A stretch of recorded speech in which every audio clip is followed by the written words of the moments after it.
मौजू पर गुफ्तगू करने से पहले और इस लेक्चर का बाकायदा आगाज़ करने से पहले मैं कुछ चीज़ें आपके सामने रखूँगा कि इस टॉपिक को, इस चीज़ को सीखने के लिए सबसे पहले हमें क्या चीज़ चाहिए।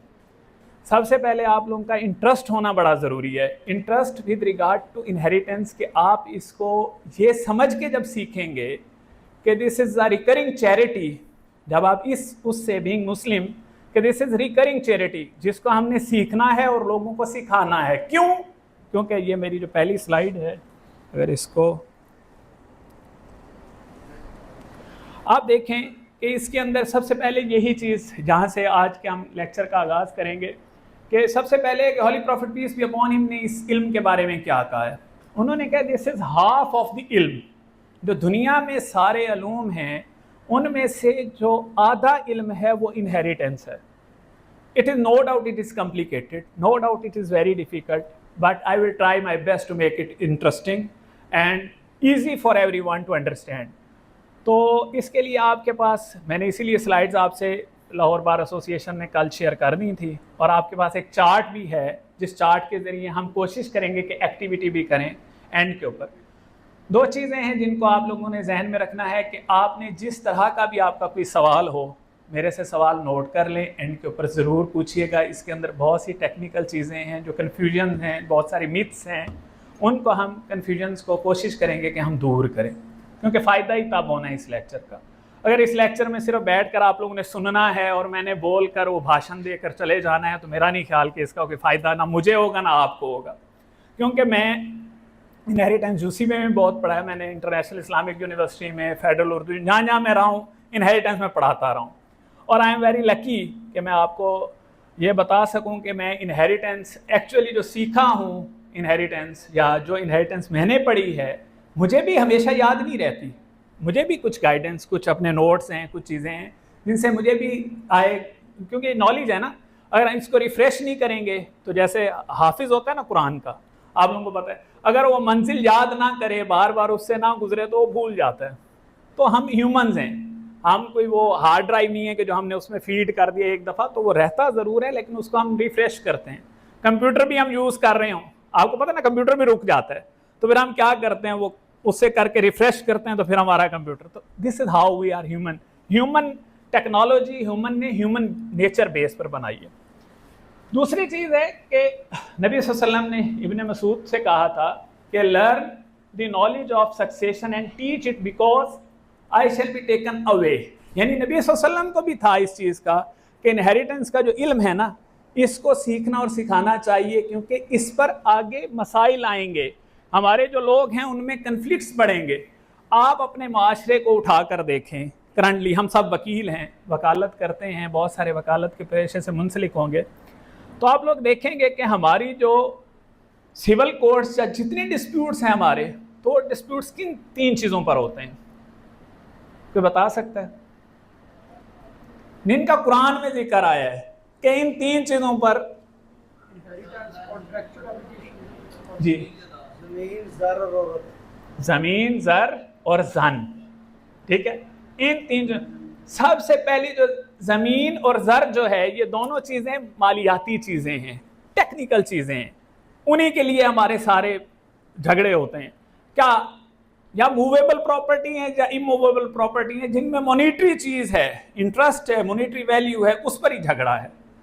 तो इसको समझने से पहले हमें देखना है कि सक्सेशन जो है वो बेस इन दोनों चीज़ें, ये जो मॉनिटरी चीज़ है ना, ज़मीन है या मालियाती चीज़ है, उसकी डिस्ट्रीब्यूशन पर झगड़ा होता है।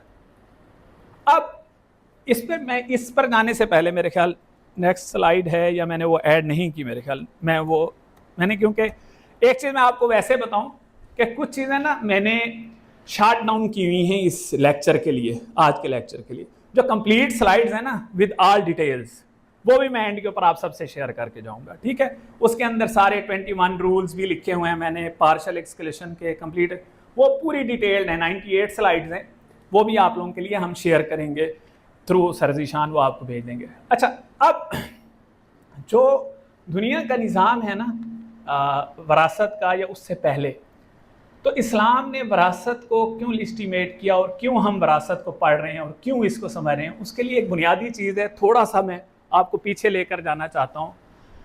आपको पता है दुनिया में वरासत का कानून एक्चुअली कब आया था? जब साद बिन रबी रज़ी अल्लाह अन्हु की डेथ हुई थी और वो अपने नबी सल्लल्लाहु अलैहि वसल्लम के पास गई, उनकी बीवी, और उन्होंने जाकर कहा कि नबी सल्लल्लाहु अलैहि वसल्लम, क्योंकि उस वक्त प्री इस्लामिक प्रैक्टिसेस थी, तो प्री इस्लामिक प्रैक्टिसेस ये थी कि जो असबा होता था, जो मेल एग्नेट, जो इन्फ्लुएंशियल मेल होता था किसी भी ट्राइब का, किसी भी कबीले का, तो he has right buying the customary practice कि वो सारी उस लैंड का, उस प्रॉपर्टीज़ का जिसकी डेथ होती थी तो वो उसको एक्वायर कर लेता था, वो उसका ओनर होता था। तो उनके भी जो पैटर्नल अंकल थे, यानी भाई थे, उन्होंने उनकी प्रॉपर्टी पर सारी उन्होंने ले ली। तो हज़रत साद बिन रबी की बीवी आई नबी सल्लल्लाहु अलैहि वसल्लम के पास, उन्होंने आकर कहा कि मेरी 2 बेटियां हैं, उनकी शादी करनी है। तो मैं सिर्फ आपको ना अल्लाह के निज़ाम का बता रहा हूँ कि how Islamic law, how divine law is beautiful. लेकिन हमें कैसे कहा जाता है कि वो हमारे पता नहीं वुमेन राइट्स और पता नहीं मेल राइट्स में पता नहीं क्या कर रहे हैं। जब हम जाएं उसे पढ़ें तो हमें पता चले कि how Islamic law is protecting our rights. ठीक है, तो वो गए तो उन्होंने कहा कि अब मैंने अपनी बेटियों की शादी करनी है, तो वो तो उन्होंने ले ली, तो अब मैं शादी कैसे करूँगी, मेरी बेटियाँ तो रह गई। तो उनका मसला, तो नबी सल्लल्लाहु अलैहि वसल्लम ने उन्हें कहा, और उस वक्त सूरत निसा की आयत आगे हम डिस्कस करेंगे, सूरत निसा की आयत नंबर 11 और 12 नाजिल हुई, जिसमें कहा गया कि अगर किसी शख्स का कोई बेटा या कोई औलाद नहीं होगी, मेल नहीं होगा, तो जो बेटी है अगर अकेली बेटी होगी तो उसको हम आधा, उसकी विरासत का आधा जो हिस्सा है वो उस बेटी को दे देंगे। अगर 2 होंगी बेटियां तो 2 बेटियों को हम 2, ये एक्सरसाइज करेंगे, this is just I am catching your interest. अभी मैं पढ़ा नहीं रहा, ये सिर्फ इंटरेस्ट के लिए चीज़ बता रहा हूँ, पढ़ना तो अभी हमने शुरू करना है, या तो सिर्फ एक फाउंडेशन। तो उन्होंने कहा कि उसमें हम उसको 2/3 देंगे, तो बाकी जो है ना वो बाकियों में जाएगा। सबसे पहले बेटी से विरासत का आगाज जो है ना, शुरू जो होना है, जो इस्लाम ने सबसे पहले चीज़ को ख़त्म किया वो शुरू बेटी की विरासत से किया। तो अब हम अपने मुआशरे में ज़रा वैसे देखें कि हम विरासत देने में बेटी को या बहन को कब सोचते हैं, और हमारा कुरान कहाँ से शुरू करता है। तो यहाँ से विरासत का वो, अब सवाल पैदा होता है कि विरासत तकसीम क्यों होती है। देखें, बड़ा सीधा सा असूल है इसका समझने के लिए, हम सब के लिए, जो चीज़ आपकी नहीं है ना उस पर आपका इख्तियार नहीं है। मैं ये समझता हूँ Islamic law never ever gives you ultimate ownership rights to anyone. मैं नहीं मानता। आप जिसको ऑनरशिप कहते हैं कि we are actually owning that thing, मैं उसको कहता हूँ this is proprietorship right. Owner जो है अंडर इस्लामिक लॉ, जो एब्सोल्यूट ऑनर है किसी भी चीज़ का, वो रब्बुल कायनात है, वो ऑलमाइटी अल्लाह है। समझ रहे मेरी बात? समझ आ रही है ना? सब मेरे साथ हैं, ये ना हो कुछ लोग सोए हुए हों, ठीक है? तो इसीलिए जिस चीज़ का जो ऑनर होता है ना, हम उसका हुक्म मानते हैं। हमारी जान का भी मालिक रब है ना, तो हमने उसका हुक्म मानना है। प्रॉपर्टी जो चीज़ है उसका ऑनर जो है ना, वो जो हुक्म दे। वरना इंसान इतना है, मैं तो हमेशा स्टूडेंट्स को हमेशा कहता हूँ, घर में भी समझ, कि अगर अल्लाह ताला ने ये हुक्म ना दिया होता ना, अल्लाह की ये सब, तो हमारे में से कोई ज़कात भी ना देता। इतने जोगे हम इंसान नहीं है कि हम अपनी खुद से by will, actually Allah is through ज़कात, Allah is training us to give from your money what you actually. जो सदका खैरात है ना, ये बाद में आते हैं। अगर ज़कात ना होती तो हम सदका खैरात भी ना देते लोगों को। अल्लाह ट्रेनिंग करवाता है हमारी। अगर नमाज ना 5 वक्त हम मस्जिद में खड़े होकर इकट्ठे पढ़ते तो हम शायद एक दूसरे को इतने प्यार से मिलते भी ना। जुम्मे की नमाज पर हम सब एक मस्जिद में इकट्ठे ना होते, जामा मस्जिद में, तो हम एक दूसरे को किस तरह से देखते, एक दूसरे का कैसे खैर खैरियत लेते। तो this is how Islam is actually practicing. तो सीधा सा असूल है कि जो ऑनरशिप है of anything which has monetary value belongs to almighty Allah, वो अल्लाह की है। तो जब मालिक अल्लाह है तो अल्लाह ने ही कुछ तरीके वज़ा किए हैं कि जो प्रोप्राइटरशिप राइट है वो ट्रांसफ़र कैसे होगा। अब उसके लिए डिफरेंट मोड्स हैं, ठीक है? उनमें से एक मोड हमने आज देखना है, वैसे बहुत सारे मोड्स हैं। मसलन सबसे पहले इस्लामिक लॉ में मैं शुरू करता हूं, दो लफ्ज यूज करते हैं, इक्ता और मवात, ठीक है, जिनसे ऑनरशिप एक्वायर की जाती है। वो राइट्स हैं, मैं इसलिए उधर से शुरू कर रहा हूं, इक्ता और मवात, जिनमें जो अनबर्न लैंड होती है ना, बंजर जमीन जिसका ऑनर कोई ना हो या रस्ते ना हो, उसकी ऑनरशिप कैसे होती है? या तो कोई शख्स उसको आबाद करे for a stipulated period of time, तो फिर उसका राइट क्रिएट होगा, देन द इस्लामिक स्टेट अगर उसको रिकग्नाइज करेगी तो ऑनरशिप उसको देगी, प्रोप्राइटरशिप राइट। या फिर ऐसी जमीन कि किसी को आबाद करना और इस्लामिक स्टेट खुद से किसी को दे दे, ये पहला मेथड हो गया मवात और इक्ता। दूसरा हो गया कि हम ट्रेड करें, सेल परचेज ट्रेड, तो आप बेचते हैं, किसी से पैसे लेते हैं, तो this is second mode to transfer of property. बेशक वो मूवेबल हो इमूवेबल हो, हम ट्रेड करते हैं ना, सेल एग्रीमेंट करते हैं, गाड़ी बेचते हैं, कुछ भी, तो वो ऑनरशिप जो प्रॉपर्टीशिप वो ट्रांसफर हो रहे होते हैं। दूसरा तरीका हो गया।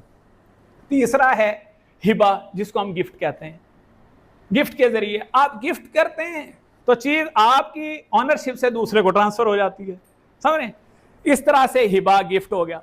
फिर है विल, उसको भी थोड़ा सा हम डिस्कस करेंगे। इस्लामिक लॉ विल को भी रिकग्नाइज करता है कि विल जो है, जिसको हम वसीयत कहते हैं, कि अब एक्चुअली जो वसीयत का प्रिंसिपल है वो मैं आपको बाद में डिटेल में बताऊंगा, वो ये है कि उनके लिए विल की जाए, दे who are not eligible to take share from the property of deceased। Actually will का कंसेप्ट उनके लिए है कि जिनका शेयर कुरान ने फिक्स नहीं किया, अगर उनको भी आप देना चाह रहे हैं, उनके आप पर एहसान हैं या आप वो एलिजिबल नहीं है, लेकिन you know being the deceased, आप जब जिंदगी में आप जानते हैं कि ये मुझे बहुत प्यारा है या प्यारी है, ये मेरा रिश्तेदार या ये मेरा, और he is not eligible to take share from my property, तो आप उसको विल करें, ठीक है। तो उसके लिए भी वो भी लिमिटाइज कर दिया कि वो 1/3 से ज्यादा नहीं कर सकते विल, ठीक है। वो एक तरीका है, उससे भी ट्रांसफर होती है प्रॉपर्टी। इसके अलावा हमारे पास है सक्सेशन, जिसको हम कहते हैं इनहेरिटेंस। उसके मुताबिक भी हमारी प्रॉपर्टी मूवेबल इमूवेबल ट्रांसफर होती है। पाकिस्तानी लॉ में आप देखेंगे कि हमारा इस्लामाबाद का एक नया लॉ आया था 2020 का, letter of administration and succession certificate act 2020। उसके तहत नादरा को, ये मैं इसलिए बता रहा हूँ कि आपको समझ आ जाए कि what we have to do.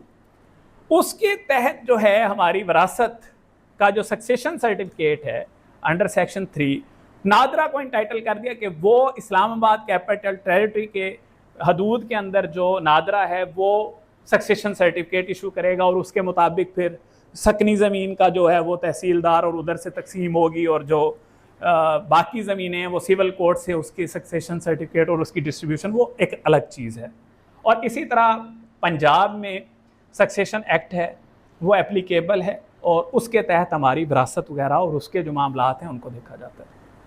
अब जी सक्सेशन सर्टिफिकेट मूवेबल प्रॉपर्टी के लिए होता है, जी डिक्लेरेशन इमूवेबल प्रॉपर्टी के लिए होता है, बिल्कुल। इस पे ना हम अभी आहिस्ता आहिस्ता जब हम वो करते हैं ना, तो सवाल जवाब आपने जो भी करने होंगे लास्ट पे कैलकुलेशन भी सारे हम करेंगे, और डिक्लेरेशन, इसीलिए मैंने कहा कि इमूवेबल प्रॉपर्टी के लिए हम सिविल कोर्ट में जाते हैं या नादरा से, और जो उसकी रेवेन्यू डिपार्टमेंट है, तहसीलदार है, या वो हमारी उसके अंदर भी फिर शहरी ज़मीन और देहात उसका वो आ जाता है, उसमें डिफरेंट वो है, उसको हम ज़्यादा नहीं डिस्कस करेंगे। अच्छा, अब जो सबसे पहला असूल है वरासत का समझने के लिए, सबसे बुनियादी असूल है, इसके लिए 3 चीज़ें होनी बहुत ज़रूरी हैं, तो फिर ही वरासत पे बात हो सकती है। और ये 3 चीज़ें नहीं होंगी तो वरासत पर हम डिस्कशन या उसको कैलकुलेट या उसको डिस्ट्रीब्यूट करने का हम नहीं सोच सकते। सबसे पहली चीज़ क्या है? सबसे पहली चीज़ है अलमवारिथ, डिसीज्ड का होना ज़रूरी है, यानी जिस बंदे की वरासत हमने तकसीम करनी है उसकी डेथ होना ज़रूरी है, डिसीज्ड होना ज़रूरी है। हमारे यहाँ एक बहुत बड़ी मिसकंसेप्शन है कि कोई बंदा मरा नहीं, ठीक है, अभी वो जिंदा है। बहुत सारे मेरे पास स्टूडेंट्स भी आते हैं और बाकी सवाल कि मेरे वालिद साहब जो हैं, हम अभी जिंदा हैं, मेरे वालिद साहब ने फलानी ज़मीन वो बेच रहे हैं, तो मैं एक लाइटर नोट पे आप सब पढ़ें, मैं कहता हूँ आपके वालिद साहब जो दिल करे कर सकते हैं, नहीं हमारी विरासत। मैंने कहा आपकी विरासत कैसे है? वो देखें, वरासत का राइट, आपका लीगल हेयर का राइट कब क्रिएट होना है? जब डेथ होनी है। जब डेथ ही नहीं हुई तो आपका राइट कैसे क्रिएट हो गया उस प्रॉपर्टी पर? आपका इन्फ्रिंजमेंट राइट ऑफ का सवाल ही तब होगा जब जिस बंदे की प्रॉपर्टी में से आप अपना लीगल राइट मांग रहे हैं वो अलाइव है, तो उसके तो राइट अभी तक खुद इंटैक्ट है। जब उसका राइट खत्म होगा, किसी का राइट वेव होता है तो दूसरे का राइट होता है ना, वो अभी जिंदा है तो आपका राइट उस पर नहीं है। सबसे पहली चीज डेथ। उसके बाद दूसरी चीज है लीगल एयर्स होना जरूरी है। तीसरी चीज, अगर ये दोनों भी हों, डेथ भी हो जाए और लीगल एयर भी हो और प्रॉपर्टी ना हो, तो फिर क्या देंगे हम? प्रॉपर्टी का होना भी जरूरी है। प्रॉपर्टी होगी तो हम किसी को कुछ डिस्ट्रीब्यूट। मिसाल के तौर पर ऐसे केसेस भी बहुत होते हैं, बंदे की डेथ हुई, लीगल एयर्स भी है, छोड़कर कुछ नहीं गया, वो कहते हैं ना आए थे खाली हाथ और जा रहे हैं खाली हाथ, तो फिर क्या करेंगे? तो कुछ भी नहीं।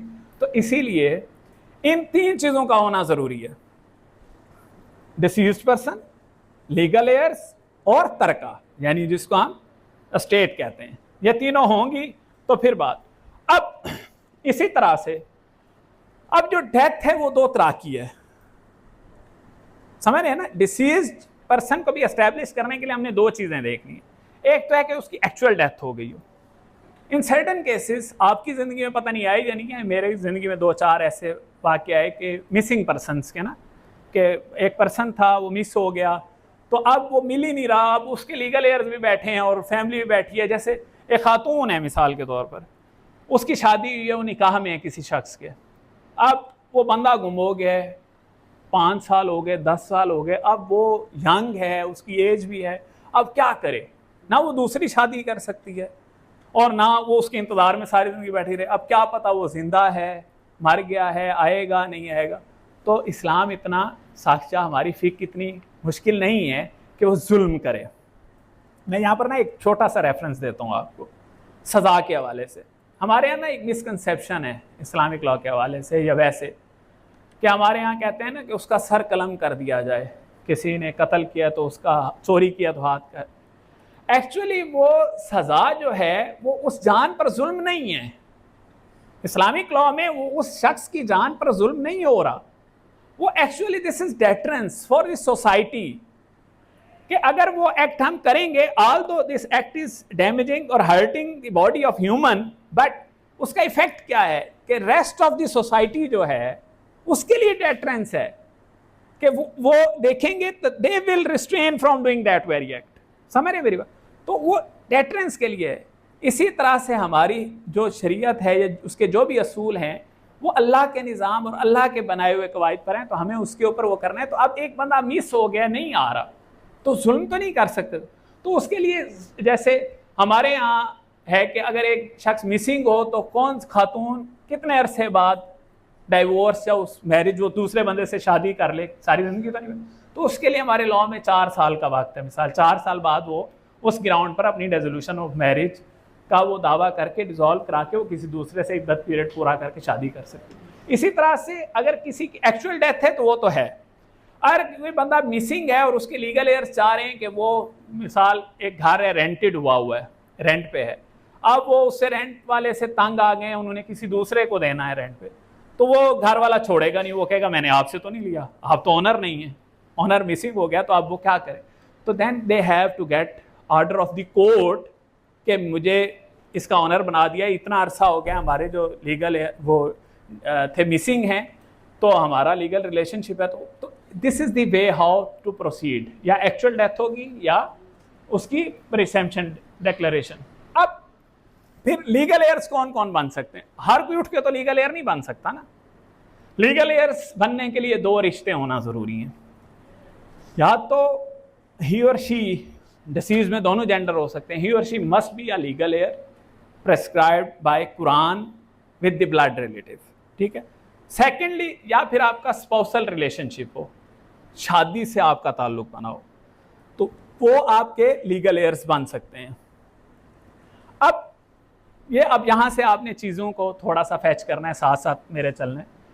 जो 4 रिश्ते हैं ना, मदर, फादर, हस्बैंड और वाइफ, ये 4 रिश्ते विरासत में हिस्सा लेंगे, लेकिन इसमें से हस्बैंड या वाइफ में से एक होगा जब डेथ होगी, तो दोनों नहीं हो सकते, ठीक है।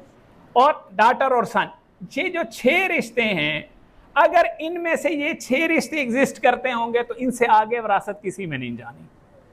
These are the only 6 relationship, हम इन्हीं के बीच में डिस्ट्रीब्यूट करेंगे। अगर इनमें से कोई मिसिंग होगा तो then we will go forward, कि हम फिर उससे आगे देखेंगे, नहीं तो our inheritance will be exhausted with these 3 relationships, ठीक है। तो इनको हम बेसिक या इनिशियल वो करते हैं। अब ये जो चार्ट है ना, इसको समझाने के लिए मैं थोड़ा सा आगे मैं यहीं से समझाता हूँ आपको। देखें, मैं ना एक बात बड़ा आसानी से समझाता हूँ। विरासत की जो तकसीम है ना, वो इस तरह है। ये जैसे मैं खड़ा हूँ, मुझे अगर देखें आप, तो इस तरह से जो मेरा हेड है और मेरे ऊपर जो रिलेशनशिप है, ये है मेरे पेरेंट्स, बस। तो वो पेरेंट्स हैं, ठीक है, और मेरे हाथ जो ही रहेंगे, ठीक है, इसको आप क्लोज ही रखें। और नीचे हैं मेरे चिल्ड्रन, चिल्ड्रन के चिल्ड्रन, चिल्ड्रन के, इस तरह से। और पेरेंट्स के ऊपर अगर वो नहीं है तो देन ग्रैंड पेरेंट्स, इस तरह से। लेकिन मेरे जो विंग्स हैं ना, ये नहीं खुलने अगर मेरे चिल्ड्रन हैं, ठीक है। तो मेरी property will be distributed if I am the deceased, for example. तो मेरे जो बच्चे हैं उनमें विरासत जाएगी, या मेरे पेरेंट्स ये इंटाइटल हैं। अगर मेरे नीचे मेरे चिल्ड्रन नहीं हैं, ठीक है, then my wings will be open. Then in substitution of that मेरे जो सिबलिंग्स हैं, they will entitle for the inheritance. Otherwise जैसे एक बंदा सिंपल खड़ा होता है तो आप सिंपल ही खड़े होंगे। अगर आपकी टांगे नहीं है तो फिर आपको किसी सहारे की जरूरत होगी। सर, इसमें स्पोज इररिलेवेंट है, बच्चे अगर हैं तब भी स्पोज अगर नहीं है, या है क्या मियां बीवी इररिलेवेंट है इस सिचुएशन में? नहीं, मियाँ बीवी ने तो लेना ही लेना है ना शेयर, वो तो मैंने पहले बता दिया। I am just sharing with you for regard of sibling. देखें, मैंने कहा 6 रिश्तों ने तो विरासत लेनी ही लेनी है। उन 6 में आप यूं ही खड़े रहेंगे, आपके चिल्ड्रन, ये दोनों टांगे, आपके पेरेंट्स, दोनों शोल्डर, और आपका या हस्बैंड है तो वाइफ होगी, वाइफ है तो हस्बैंड होगा। ये 5 रिश्ते लेंगे, ठीक है। अगर आपके चिल्ड्रन नहीं होंगे तो फिर आपके सिबलिंग्स आएंगे। कैसे आएंगे वो हम देखते हैं, नॉट वरी। अच्छा, इसके साथ यहाँ पर ना मैंने लिखा है कि नॉन लीगल एयर्स कौन से होते हैं जिनको हमने इनमें नहीं काउंट करना, लीगल एयर्स में हमने काउंट नहीं करना, ये आपने जहन में रखना है। वो सबसे पहले इलिस्टिमेट चाइल्ड। जो इलिस्टिमेट चाइल्ड होता है उसकी इनहेरिटेंस नहीं होती, ठीक है। Step child, step father, step mother, उनका कोई ताल्लुक नहीं होता विरासत से, ठीक है। स्टेप जिनको हम कहते हैं, बाकी 3 जो रिश्ते होते हैं वो मैं समझाऊंगा अभी आपको। और अडॉप्टेड सेम वही स्टेप होते हैं जो अडॉप्ट करते हैं हम। अब जो सूरत निसा है ना, उसकी ही आयात हैं जिनमें हमारी विरासत की सारी तकसीम का जिक्र है, ठीक है। उसमें सूरत निसा कुरान मजीद की 4थी आयत है, ठीक है। इसके अंदर आयत वर्स नंबर 7, 10, 11, 12 एंड 176। जो मेजर पार्ट है इसका वो है आयत नंबर 11 और 12। अच्छा, कहते हैं तो इसको वैसे आपने पढ़ लिया होगा मेरे ख्याल, कहते हैं तो इसको रीड आउट करते हैं, नहीं तो we just move forward. This is described के इन 2 आयात में ही बताया गया है कि मेल का क्या शेयर होगा, फीमेल का क्या होगा। इंटरेस्टिंग चीज़ अगर मैं आपको बताऊं तो आप लोगों के लिए बड़ा हैरान कुन होगा कि हमारे जो 9 कुरानिक शेयर्स हैं, बाद में 3 ऐड किए हैं, वो मैं अभी बताता हूँ। 12 टोटल बनते हैं शेयर। इन 12 के अंदर 8 फीमेल्स हैं। और हमारे यहाँ होता है कि फीमेल्स के लिए इस्लाम जो है बड़ा रिजिड है, पता नहीं क्या है। 8 रिश्ते फीमेल के हैं, 4 रिश्ते मेल के हैं, ठीक है। तो ये दोनों आयात हैं। अब इन्हीं दोनों कुरान की आयात में मैंने सिर्फ इसलिए स्किप किया कि we have ample time to discuss distribution, हम एक्सरसाइजेस कर सकें। सबसे पहले डेथ हो गई। अब यही 2 आयात कुरान की कह रही हैं कि अगर किसी शख्स की डेथ हो तो उसका कौन सा जो एस्टेट है ना, जो मैं कह रहा हूं, उसका तरका जो है, उसका तरका कौन सा होगा जिसको हम डिस्ट्रीब्यूट करेंगे एज इनहेरिटेंस। ये नहीं कि जो उसने छोड़ा है सब कुछ तकसीम करेंगे, नहीं नहीं नहीं। There are certain liabilities on the deceased. जैसे मैं एक चीज यहाँ पर और आप नोट भी करते जाएं, अगर जिनको शौक है तो काइंडली वो नोट करते जाएं चीजों को। जिस तरह से एक बहुत इंपॉर्टेंट पॉइंट है वो ये है कि जिस शख्स की डेथ हो रही है उसकी इनहेरिटेंस किस सेक्ट की बुनियाद पर या किस रिलीजन की बुनियाद पर की जाएगी। कुछ सवाल मैं खुद से प्लेस करूंगा बीइंग टीचर, क्योंकि मुझे पता है कौन कौन से सवाल आते हैं। आप करेंगे तो अच्छा लगेगा, नहीं करेंगे तो जो सवाल मुझे पता है मैं खुद करके जवाब देता जाऊंगा कि आप लोग नोट करते हैं। तो इसके लिए बड़ा सिंपल सा जवाब है, जो डिसीज होता है ना, ये उसका वेस्टेड राइट है, डिसीज का वेस्टेड राइट है कि उसकी इनहेरिटेंस उसके रिलीजन और उसके सेक्ट के हिसाब से की जाएगी, लेने वाले के हिसाब से नहीं। जो मैं मिसाल देता हूं आपको जस्ट फॉर एन एग्जांपल, कि अगर मेरी डेथ हुई है और मैं शिया स्कूल ऑफ थॉट से हूं और मेरे लीगल एयर्स सुन्नी हैं, तो मेरी इनहेरिटेंस किस हिसाब से डिस्ट्रीब्यूट होगी? गॉड, मैं सुन्नी हूं और मेरे लीगल एयर्स शिया हैं, तो मेरी इनहेरिटेंस कैसे डिस्ट्रीब्यूट होगी? थैंक यू, अब समझ आ गई। इसी तरह एप्लीकेबल लॉ भी, जिस टेरिटोरियल जुरिस्डिक्शन में वो शख्स होता है, जो वहां का एक तो रिलीजियस लॉ है और एक एप्लीकेबल लॉ है, वो उसके मुताबिक उसकी इनहेरिटेंस डिस्ट्रीब्यूट होगी। For example, just for the sake of example I am just coating, कि अगर एक शख्स इस्लामाबाद में रह रहे हैं तो उसके ऊपर इस्लामाबाद का जो टेरिटोरियल जो प्रैक्टिस है या जो लॉ है वो एप्लीकेबल होगा। अगर इधर है, इधर जो दूसरे। अच्छा, फिर इस्लाम में एक और चीज है, ये नोट कीजिएगा, पॉइंट बड़ा इंपॉर्टेंट है, कि बहुत सारे ऐसे होते हैं जो मुस्लिम और नॉन मुस्लिम, जिनका डिफरेंस ऑफ रिलीजन होता है, लीगल एयर्स और डिसीज्ड का डिफरेंस ऑफ रिलीजन है, उसके अंदर हमारे सुन्नी और शिया स्कूल ऑफ थॉट का एक इख्तलाफ है। सुन्नी स्कूल ऑफ थॉट कहता है डिफरेंट रिलीजन के अगर लीगल एयर और डिसीज्ड होंगे तो they both have no right to take inheritance from each other. Sunni law कहता है दोनों एक दूसरे से नहीं ले सकते। शिया लॉ कहता है कि नहीं, डिफरेंट ऑफ रिलीजन में जो मुस्लिम है वो ले तो सकता है नॉन मुस्लिम से, लेगा, लेकिन उसकी इनहेरिटेंस देंगे नहीं। ये शिया लॉ कहता है कि नॉन मुस्लिम अगर लीगल एयर हैं, डिसीज है, तो उससे वो एक्वायर कर सकता है प्रॉपर्टी। उनकी जो तोजी है या उनकी जो लॉजिक है वो ये है कि benefit is going towards the Muslims, so they can acquire because they are having the legal relationship, तो वो ले सकते हैं, देंगे नहीं क्योंकि वो नॉन मुस्लिम के पास जा रहा है। उनकी ये लॉजिक है। तो इसलिए इन दोनों चीजों को आपने ध्यान में रखना। अच्छा, अब डेथ हो गई, हम अब जो डेथ हुई किसी शख्स की, तो जो कुछ बचा था वो सब कुछ अब नहीं, वो सब एस्टेट नहीं है। एस्टेट से पहले स्टेप्स हमें कुरान ने बता दिए हैं कि ये पहले ये काम करें, then the remaining will be estate. सबसे पहले जो अब उस मैयत के कुछ हक हैं, राइट हैं over the his own property and the legal heirs, कि वो काम उसको।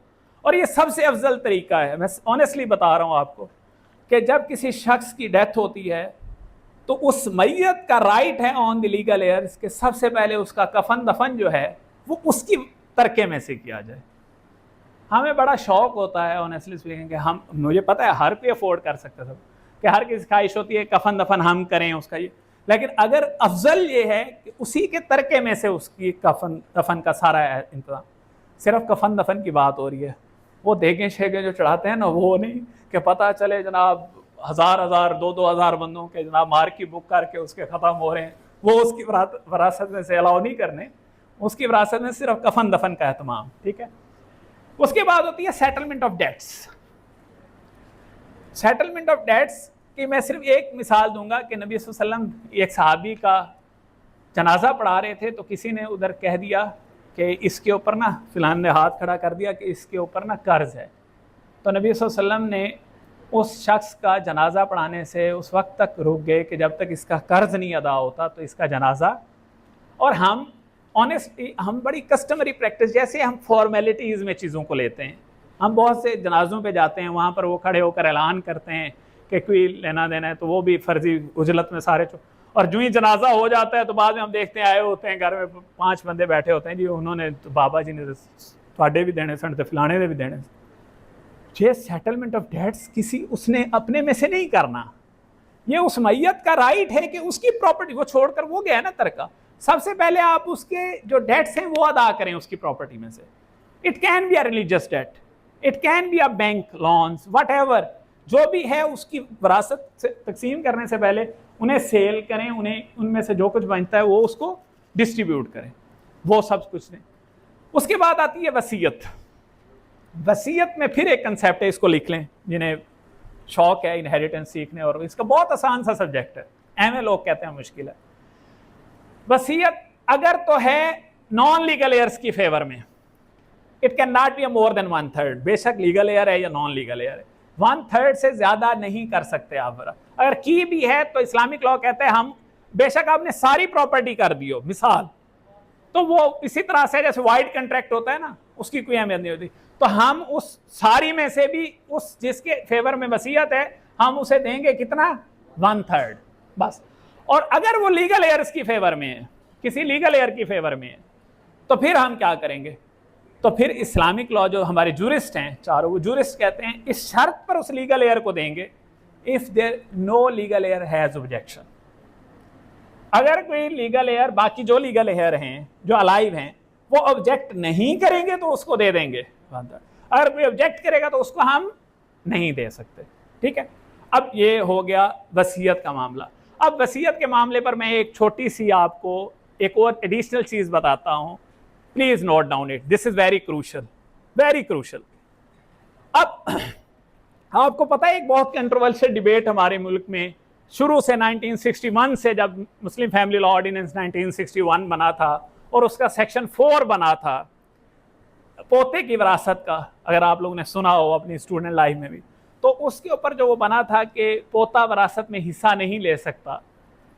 तो लेकिन हमारे लॉ में, पाकिस्तान में इजाज़त है under Muslim family law ordinance 1961, पोते को विरासत में हिस्सा मिलता है पाकिस्तान में। मैं वो आपको पहले कह रहा हूँ, मिलता है अंडर, लेकिन हमारा इस्लामिक लॉ कहता है कि नहीं देना चाहिए। तो नहीं देना चाहिए तो वो बड़ी ज्यादती है, इसीलिए तो कह रहा हूँ कि अभी चल रहा है, जब तक उसका डिसीजन नहीं आता। देखें, जब अपील हो जाती है ना किसी फैसले के खिलाफ, तो वो पेंडिंग हो जाता है, तो इसीलिए सेक्शन 4 इंटैक्ट है, इनफील्ड है। जब वो सुप्रीम कोर्ट फैसला कर देगी कि वाइड है तो फिर वो खत्म हो जाएगा, अभी तो वो इंटैक्ट है। लेकिन मैं ये आपको समझाना चाह रहा हूँ कि इस्लाम इतना बुरा नहीं है कि पोते को रासन, ये इस तरह के सिनेरियो में कि दादे से ज्यादा प्यार पोते से कौन करता होगा, आप मुझे बताएं। दादे से ज्यादा तो पोते से कोई प्यार नहीं करता ना, जिसका बाप ना हो।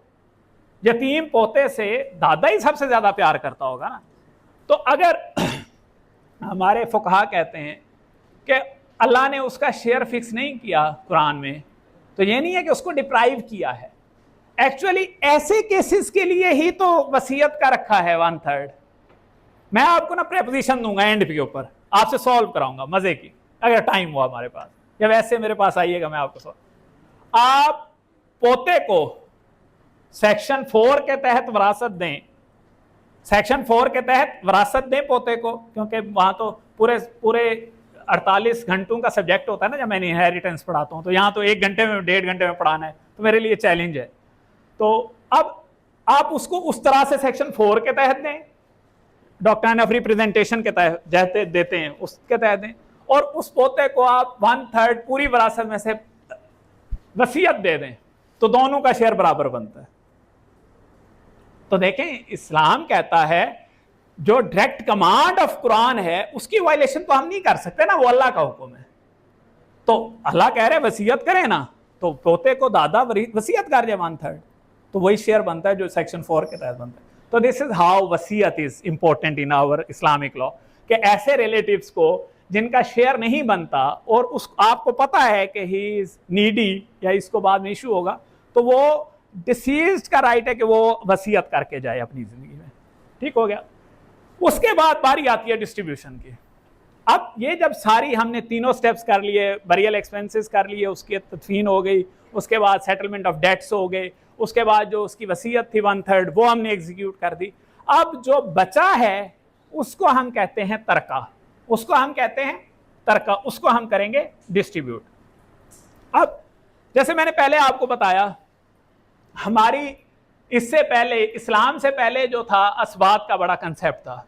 असबा कहते हैं अरेबिक में मेल एग्नेटिक रिलेशनशिप, जो मेल बड़ा करीबी रिश्ता होता है उसको कहते हैं। तो असबात इस्लाम ने भी रखे हैं इंटैक्ट, ठीक है। लेकिन उन्होंने पहले कहा है कि पहले कुरानिक शेयरर्स होंगे, जो कि कुरान के अंदर एक्सप्लिसिटली जो मेंशन है, मैं भी आपको समझाऊंगा आगे भी। देखें, कुरान के अंदर जिनका एक्सप्लिसिटली जिक्र आया है ना, वो है 9 रिश्ते।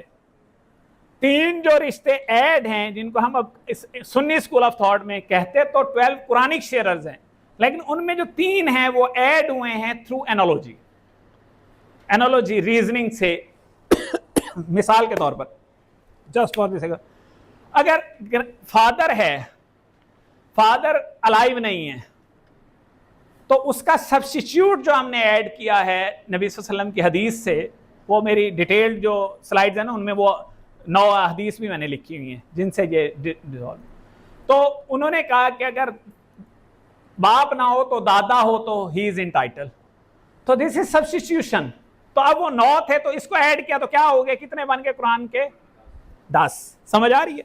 इसी तरह से ग्रैंड मदर, अब मदर अगर नहीं है तो उसका सब्स्टिट्यूट कर दिया नबी सल्लल्लाहु अलैहि वसल्लम ने कि क्या, कौन लेगी? Grand mother. अब ये चीज भी आपने यहां रखनी है। यहां पर ना एक कुछ कंफ्यूजन हैं जो मैं आपको चाहूंगा क्लियर करें। जब फादर की बारी आएगी ना, ग्रैंड फादर की, तो वो फादर का फादर होगा। कौन होगा? सब्स्टिट्यूशन है ना। जब मदर की बारी होगी तो उसकी सब्स्टिट्यूशन कौन बनेगी? मां की मां, मैटरनल ग्रैंड मदर। क्लियर? उसका दादी नहीं, नानी, क्योंकि उसकी मां चाहिए हमें, इधर से अब्बू के अब्बू चाहिए। तो this is how Islamic law goes. ये इनहेरिटेंस की ब्यूटी है डिस्ट्रीब्यूशन की। तो उधर जाना है तो मदर की, वो इधर जाना है तो हमने उसकी डिस्ट्रीब्यूशन देखनी। समझ आ गई? अब ये कितने हो गए हमारे कुरानिक? 9 थे, कितने हो गए? 11।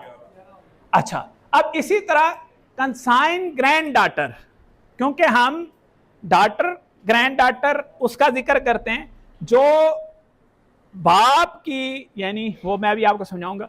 कंसाइन डाटर होती है जो बाप की तरफ से पोती हो, उसको भी हिस्सा दें विरासत में। क्यों? अच्छा, ये एनालॉजी क्यों आई कि उसको हमें क्यों ऐड करना पड़ा 12वां? इसलिए ऐड करना पड़ा कि जैसे मैंने पहले आपको बताया, अगर बेटी अकेली होगी तो वो लेगी, अभी मैंने साथ अभी वो वाला रबी वाला वाक्य बताया था, तो कितना शेयर देना है उसको? हाफ। 2 होंगी तो क्या देना है?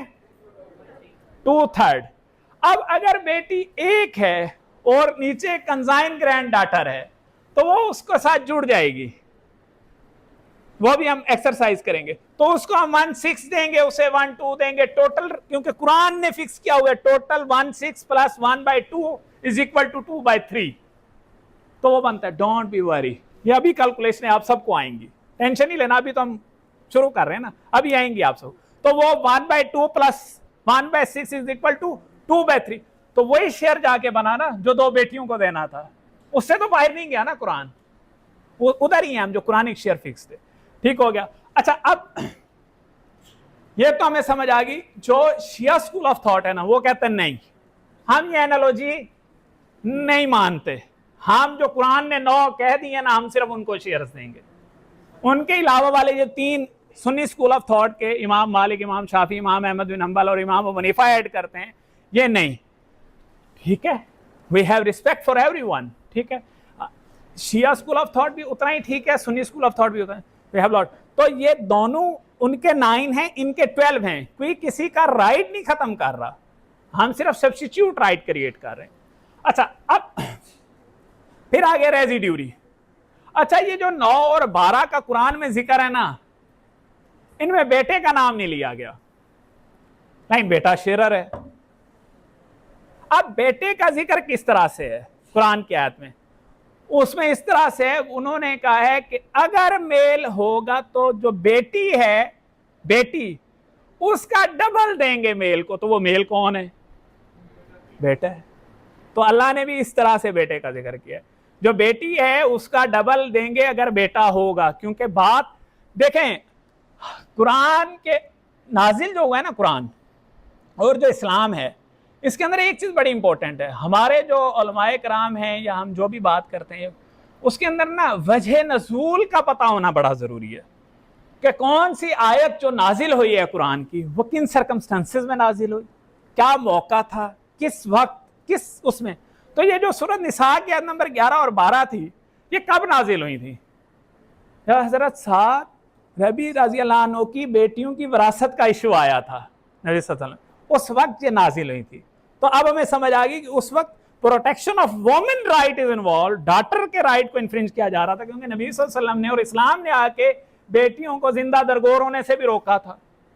उन्होंने उनको प्रॉपर्टी में भी राइट दिए, उनको निकाह, उनके हक महर, उनके सारी राइट्स को प्रोटेक्ट किया। तो in that very scenario this आयत वाज रिवील्ड, अल्लाह पर ने वो नाजिल। तो अब जो रेजिड्यूरी है ना, इसका प्रिंसिपल अब असबा तो है।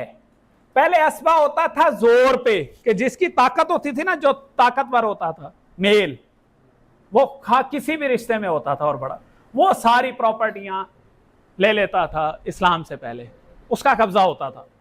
लेकिन जब इस्लाम आया तो इस्लाम ने कहा नहीं, ताकत is not the way of taking property और बीइंग असबा और बीइंग रेजिड्यूरी।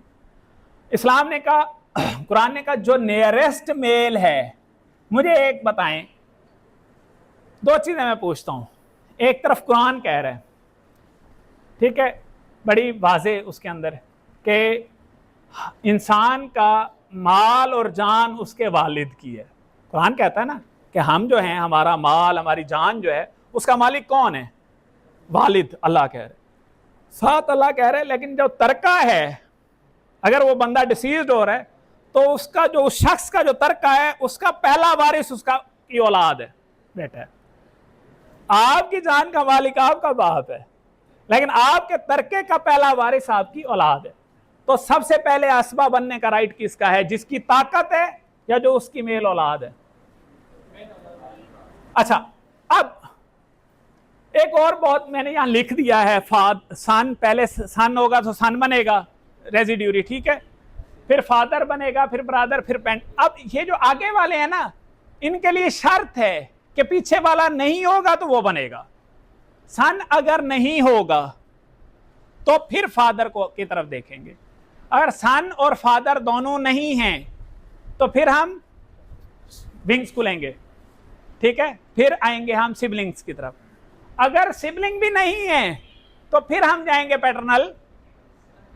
अगर सन हो तो फिर हमें कहीं जाने की जरूरत नहीं है, सन।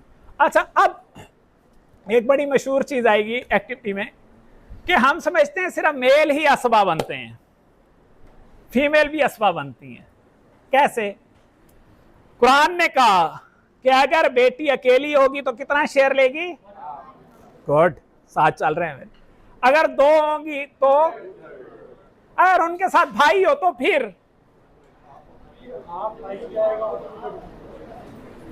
नहीं नहीं, देखा ना यहां पर मसला कितने में से? नहीं नहीं नहीं नहीं नहीं नहीं नहीं, नहीं, नहीं। वापस आए, एक मिनट, वापस आए, वापस एक मिनट।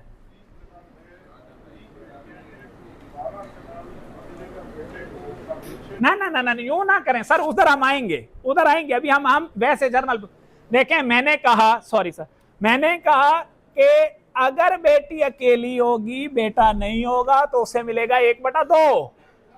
अगर दो बेटियां होंगी, बेटा नहीं होगा, कुरान की आयत की बात कर रहे हैं, तो मिलेगा 2/3।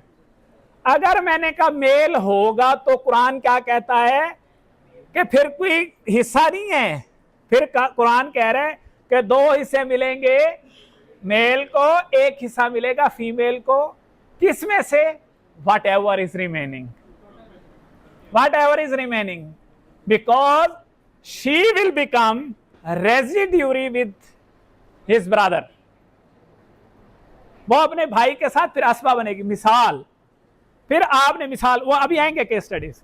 एक बीवी बची, 2 माँ बाप हैं, 2 बेटियां हैं, 1 बेटा है। मिसाल दे रहा हूं समझाने के लिए, सिर्फ अभी इधर से फिर आगे चलेंगे, समझें, तवज्जो प्लीज। 2 बेटियां हैं, 1 बेटा है, माँ बाप हैं दोनों, और शोहर है या बीवी है।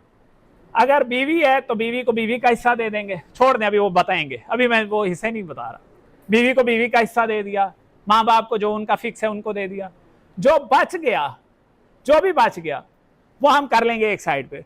उसमें से जो 2 हिस्से हैं वो दे देंगे भाई को, 1-1 हिस्सा दे देंगे दोनों बहनों को, दैट्स इट, मूविंग फॉरवर्ड, ठीक है। This was just an example to cite. तो यानी फिर उनका हिस्सा फिक्स नहीं है। When male will come of the same degree, ध्यान में रखें, बेशक लिख लें, जब मेल आ जाएगा सेम डिग्री का तो फिर वो असबा बन जाएंगे, 2/1 की रेशो अप्लाई हो जाएगी, फिर हिस्सा नहीं होगा उनका। सिर्फ ये बच्चों में मैं कह रहा हूं, डिसेंडेंट्स में, बाकियों में नहीं, बच्चों में फिर हिस्सा नहीं होगा।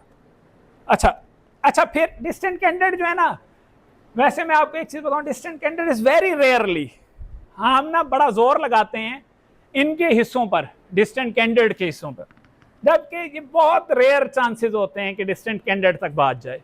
वरना जो उससे पीछे वाले रिश्ते हैं ना, 95% जो विरासत है ना, वो कुरानिक शेयरर्स में ही डिस्ट्रीब्यूट होती है।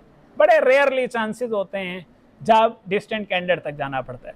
लेकिन डिस्टेंट कैंडिडेट में भी अगर जाना है तो आपको फीमेल जो रिलेशनशिप है ना, बेटियों के और बहनों के रिश्ते, याद रखिएगा, मैं आगे बताऊंगा, बेटियों और बहनों के रिश्तों को तरजीह देनी है over the male distant candidate में, वो मैं अभी आपको आगे बताऊंगा। सॉरी, मैं सिर्फ पानी पी लूं, मेरा गला।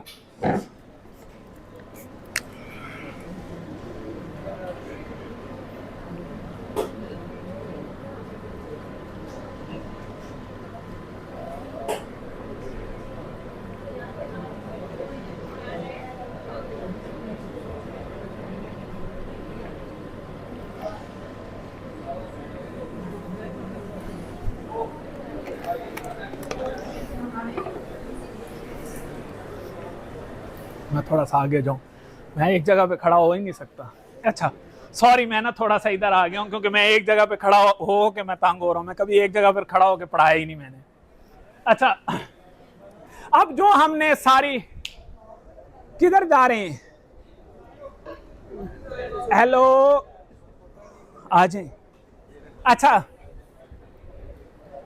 देखें, अब जो मैंने रिश्ते आपको अभी तक बताए हैं, मैं वो बता इसलिए रहा था कि जब ये चार्ट आए तो आप लोगों को कुछ रिश्तों का अंदाजा हो। अब जब ये चार्ट आपके सामने आया है तो जो हमने अब तक चीजें डिस्कस की आपको कुछ समझ आ गई हैं कि मैंने आपको बताया सबसे पहले ये वाले प्राइमरी रिश्ते हैं जिनको हमने विरासत देनी है। अगर इनमें से कोई मिसिंग होगा, यही बात पढ़ाई है ना, कि इन रिश्तों में से फादर मदर हस्बैंड और वाइफ, क्योंकि हस्बैंड और वाइफ में से तो एक होगा, एक मेल या एक female at the same time, ना वो हस्बैंड हो सकती है ना वाइफ, एक हो सकता है। क्योंकि आपने जो, हमने जो विरासत तकसीम करनी है ना, वो हमने डिसीज को देखकर रिश्ते बनाने हैं। हम बहुत दफा पता है क्या कर रहे होते हैं, मैंने 90%, वो कहते हैं जी वो उसकी बहन, वो उसका भाई। और भाई नहीं, वो आपस में बहन नहीं, उसको छोड़ दो, उसका हिसाब नहीं लगाना हमने। वो कह रहे हैं जी उसकी बहन डिप्राइव हो रही है, उसका फलाना। भाई you have to make relationship through deceased, कि डिसीज का बेटी, डिसीज का बेटा, डिसीज की बहन, डिसीज का वालिद, डिसीज की मदर, सब उस डिसीज से रिश्ते बनाने हैं हमने। ये सबसे बड़ी मिसकंसेप्शन है। हम रिश्ते अदरवाइज देख रहे होते हैं कि उसकी बहन कैसे डिप्राइव होगी, वो उसका कजन था, वो कैसे। भाई you have to make relationship और चेक रिलेशनशिप थ्रू डिसीज, कि किसका किसका किसके साथ रिश्ता थ्रू डिसीज है। आपस को ना देखो कि कौन क्या डिप्राइव। अब ये अगर सारे नहीं हैं, मिसाल के तौर पर अगर सन ना हो, जब सन नहीं होता, सन को मैंने इसीलिए वो हाईलाइट किया है, जब सन नहीं है ना पहली कैटेगरी में, तो फिर हम आगे चले जाते हैं। कैसे? मिसाल के तौर पर जब सन नहीं है तो, और डॉटर अकेली है, डॉटर अकेली है, तो फिर हम अगली कैटेगरी की भी किसी फीमेल रिलेशन को साथ मिलाएंगे। क्यों?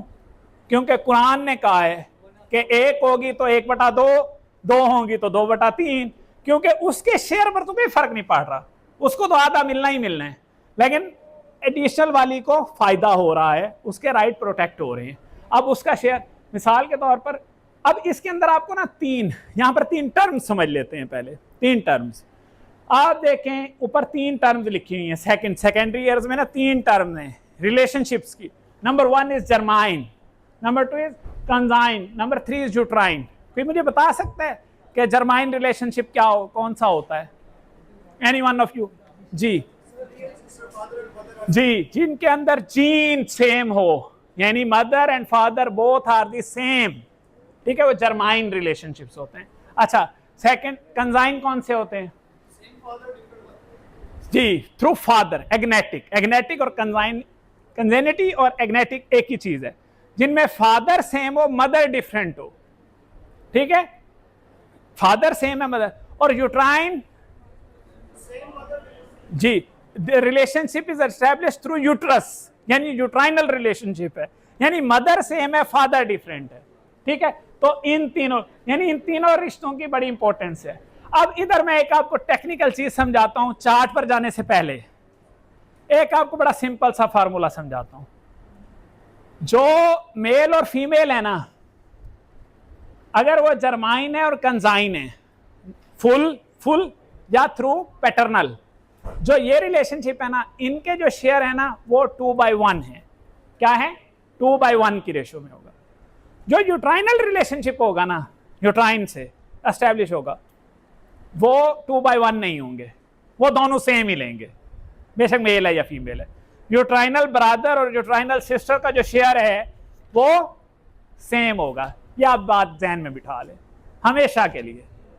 जो जिस भी कैपेसिटी में यूट्राइनल रिलेशनशिप आएगा तो वो मेल और फीमेल में 2/1 खत्म हो जाएगा, वो सेम ही लेंगे, यानी 1/6 लेंगे तो दोनों को 1/6 मिलेगा। अगर वो 1/3 लेंगे तो दोनों 1/3 लेंगे। क्लियर हो गया? और जो ये कंजाइन और जर्माइन रिलेशनशिप है, इनके अंदर हमने मेल और फीमेल को 2/1 की रेशो से देना है। अब आगे बढ़ने से पहले एक चीज फिर हम यहां रिपीट करते हैं। मुझे बताएं सबसे इंपॉर्टेंट रिश्ता कौन सा है इनमें? बताएं सबसे पहले जो रिलेशनशिप है वो कौन सा इंपॉर्टेंट है? जर्माइन। क्यों? क्योंकि मदर और फादर दोनों सेम हैं, तो वो सबसे। अब हम बात कर रहे हैं closeness and nearness of the relationship with the deceased, कि डिसीज का करीबी रिश्तेदार, करीबी खूनी रिश्तेदार कौन है? सबसे पहले करीबी खूनी रिश्तेदार कौन है? जिसमें मदर और फादर सेम होंगे, जो फुल जर्माइन सिस्टर एंड ब्रदर होंगे, दे आर दी क्लोजेस्ट। अच्छा, उसके बाद बताएं कौन होता है क्लोज? कंजाइन, जिनका फादर सेम। अच्छा, अब फादर सेम, इसके ऊपर हम बड़ी सादा सी बात करते हैं। फादर सेम होने से क्या होता है? अब पता है आपको फादर सेम होने का क्या इंपैक्ट होता है? जिनकी तवज्जो है तो वो समझेंगे। प्लीज जरा तवज्जो प्लीज, बड़ा इंपॉर्टेंट चीज बता रहा हूं। जहां फादर सेम होगा ना, वो क्लोज इसलिए होगा क्योंकि महरम वाला कोई चक्कर नहीं होगा उसके लिए। अगर उसकी दूसरी बीवी में से भी बच्चे होंगे तो महरम होंगे एक दूसरे के लिए। टेक्निकल बात से ने उसकी बच्चे के साथ शादी नहीं हो सकती। बात समझ रहे? यूट्राइनल रिश्ते से अगर एक बच्चा घर में रह रहा है, दूसरा रह रहा है, और उसके दूसरे बाप के बच्चे रह रहे हैं, तो उनके वो आपस में महरम नहीं होते। तो दिस इज द इशू। तो यूट्राइनल रिलेशनशिप तो आपस में उनका होता है, लेकिन उसकी माँ ने अगर दूसरे बंदे से शादी कर ली है, समझ रहे मेरी बात, उसके भी बच्चे हैं, तो वो एक घर में कैसे रहेंगे? अब बात समझ आए? तो दिस इज द इशू, ठीक है। तो इसलिए यूट्राइनल रिलेशनशिप की जो शेयर्स हैं वो कम है। अब ये जो ग्रैंड फादर, ग्रैंड मदर और ग्रैंड डॉटर हैं, ठीक है, तीनों रिश्ते में ना, ये हमने 3 ऐड किए थे ना, कुरान में तो 9 थे, ये 3 हमने जो इस्लामिक लॉ में फिक है उसने ऐड किए ये तीनों। इन तीनों का शेयर कौन सा होगा बताएं मुझे? इनका शेयर क्या होगा? नहीं, वो ना बताएं शेयर कि कौन सा वाला, किसके वाला शेयर इनको देंगे। ना ये ना बताएं मुझे। हाँ, और डॉटर को ये चीज इस तरीके से याद करना चाहिए फिर, क्योंकि शेयर बाद में आ जाएंगे हमें। उसको कौन सा शेयर देने? जो फादर को देना था ना, वो नहीं है तो हम जो मदर को देना था, अगर मदर नहीं है तो वही शेयर, यानी नया कोई शेयर नहीं है वो। और जो हमने डॉटर को देना था, अगर डॉटर नहीं है तो इनके कोई। अब टोटल अगर हिसाब लगाएं हम, तो हमने टोटल शेयर कितने याद रखने हैं? 9। ये तो 3 सब्स्टिट्यूट हैं, उनकी जगह पर उनका ही शेयर लेंगे। अच्छा, अब यहां पर एक और चीज मुझे सिर्फ ये बता दें जो फादर है, अगर फादर नहीं होगा तो उसकी जगह जो ग्रैंडफादर आएगा वो पैटर्नल होगा या मैटरनल होगा? Paternal, good. और जो मदर होगी उसका जो सब्स्टिट्यूट होगा मैटरनल, नानी, गुड। अच्छा यहाँ तो अच्छा, अब ये नीचे मैंने ना रेफरेंस भी लिख दिए हैं फॉर योर अंडरस्टैंडिंग कि जो ये दो फादर और मदर को हमने ऐड किया है ना, ये नबी सल्लल्लाहु अलैहि वसल्लम की हदीस से ऐड किया है, थ्रू एनालॉजी इन दो को ऐड किया हमने। और जो एग्नेटिक लीगल एयर्स है ना, उनका जो शेयर हमने ग्रैंड डॉटर को दिया है वो इसलिए दिया है कि वो जो 1/6 और 2/3 की उसमें है, तो जो फीमेल शेयर होता है वो अगर अकेली हो तो वो अपने नीचे वाली कैटेगरी वाली को भी ऐड कर लेती है, अगर दो होंगी तो फिर नहीं, और अकेली होगी तो निचली कैटेगरी वाली भी उसको ज्वाइन कर सकती है। बस ये बात आपने जहन में रखनी है। तो अब हम इससे, अब रेजिड्यूरी का मैंने आपको समझा दिया। रेजिड्यूरी क्या है कि हम उन जो पहले 6 रिश्ते हमने लिखे थे उन में से 5 के शेयर निकाल लेंगे, यानी 4 मदर फादर, ठीक है, उनको दे के हस्बैंड और वाइफ में जो बच जाएगा वो हमने निकाल लेना है, और उसे 2/1 मेल और फीमेल में डिस्ट्रीब्यूट कर देना है। उसके अंदर सबसे पहले हमने देखना है सन को, सन नहीं होगा फिर फादर, फादर नहीं होगा तो फिर ब्रदर और फिर paternal uncle. Rule of priority वो मैं अभी आपको पहले बता चुका हूं कि nearest of the relationship exclude the remoter one, understood है? यानी सन है तो वो ब्रदर को एक्सक्लूड कर देगा, ब्रदर है तो पैटर्नल अंकल को एक्सक्लूड कर देगा, यानी nearest to the deceased exclude the remoter one. समझ आ रही है? जो डिसीज का करीबी ब्लड रिलेटिव है वो डिस्टेंट कैंडिडेट इसलिए हम कहते हैं ना, जो उससे डिस्टेंट है उसको उसने एक्सक्लूड कर दिया। This is quite simple thing. तो हमने ये सिंपल सा फार्मूला याद रखना है, ठीक है? तो ये हमारा जो इसका असूल है वो ये है। अब आ जाए हम चार्ट पे। चार्ट वैसे मैंने आप लोगों को भेजा था, अगर आप लोगों ने देखा हो तो इसके अंदर, क्योंकि हमने इधर से हमने सारी ना प्रेपोजिशन समझनी है। अब इसके लिए आपके पास जिशान साहब ने बड़ी अल्हम्दुलिल्लाह आपको बड़ा प्रॉपरली गाइड कर रहे हैं, बड़ा अच्छा मैं देख रहा हूँ सर, बड़ा आप लोगों के लिए। तो आप लोगों को कहते हैं कि पेजेस भी लाइएगा कि लिख लें, तो चार्ट में बड़ी आसानी हो जाएगी हम सब के लिए। तो बड़ा सिंपल सा असूल है मेल। अब इसमें से ना याद रखने वाले रिश्ते पहले कितने हैं? 4, mother father husband wife. Daughter पे बाद में आते हैं, क्योंकि अगर सन है तो वो दोनों फिर असबा हो गए। पहले इन 4 को हम देख लें। अब इन 4 की कुछ कैटेगरीज हैं, देखें। नंबर 1 फादर जो है वो और मदर, इन दोनों को लिखें, फादर और मदर, दे विल टेक 1/6 ये कितना लेंगे शेयर? 1/6 और 1/6। If deceased has a children, deceased के बच्चे हैं तो ये दोनों लेंगे 1/6 1/6।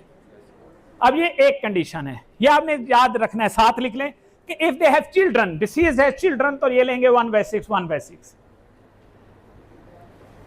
अब सिंपल सा फार्मूला है, आप नहीं लिख रही?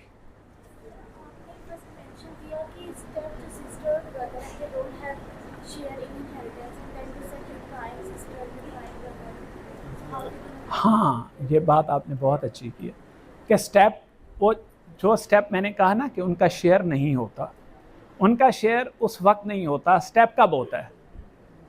स्टेप पता है कब होता है? जब रियल वाले हों। देखें, अगर मेरे रियल सिबलिंग्स हैं तो फिर मेरे स्टेप होंगे ना। जब रियल नहीं होंगे तो जो होंगे तो स्टेप थोड़ी होंगे, वो रियल ही होंगे। नहीं समझ आइए? देखें, मैं एक चीज बताता हूं, और आपके स्टेप किसके स्टेप होते हैं? मिसाल, मेरे सगे बहन भाई हैं तो मेरे अब्बू ने दूसरी शादी की, अल्लाह ना करे, उम्र भी नहीं है अब, वैसे अब 67 के हो गए, तो अगर वो करें, अल्लाह ना करे कर लें, ठीक है, और वहां से मेरा भी बहन भाई आ जाए, तो मेरे स्टेप बनेंगे ना। और हम रियल वाले हैं तो हम एक दूसरे के स्टेप कैसे होंगे? जब रियल वाले हैं तो रिमोटर क्या हो जाएंगे? एक्सक्लूड हो जाएंगे ना, तो उनका तो शेयर नहीं है फिर स्टेप का, क्योंकि रियल वाले हैं, यही तो बता रहा हूं मैं।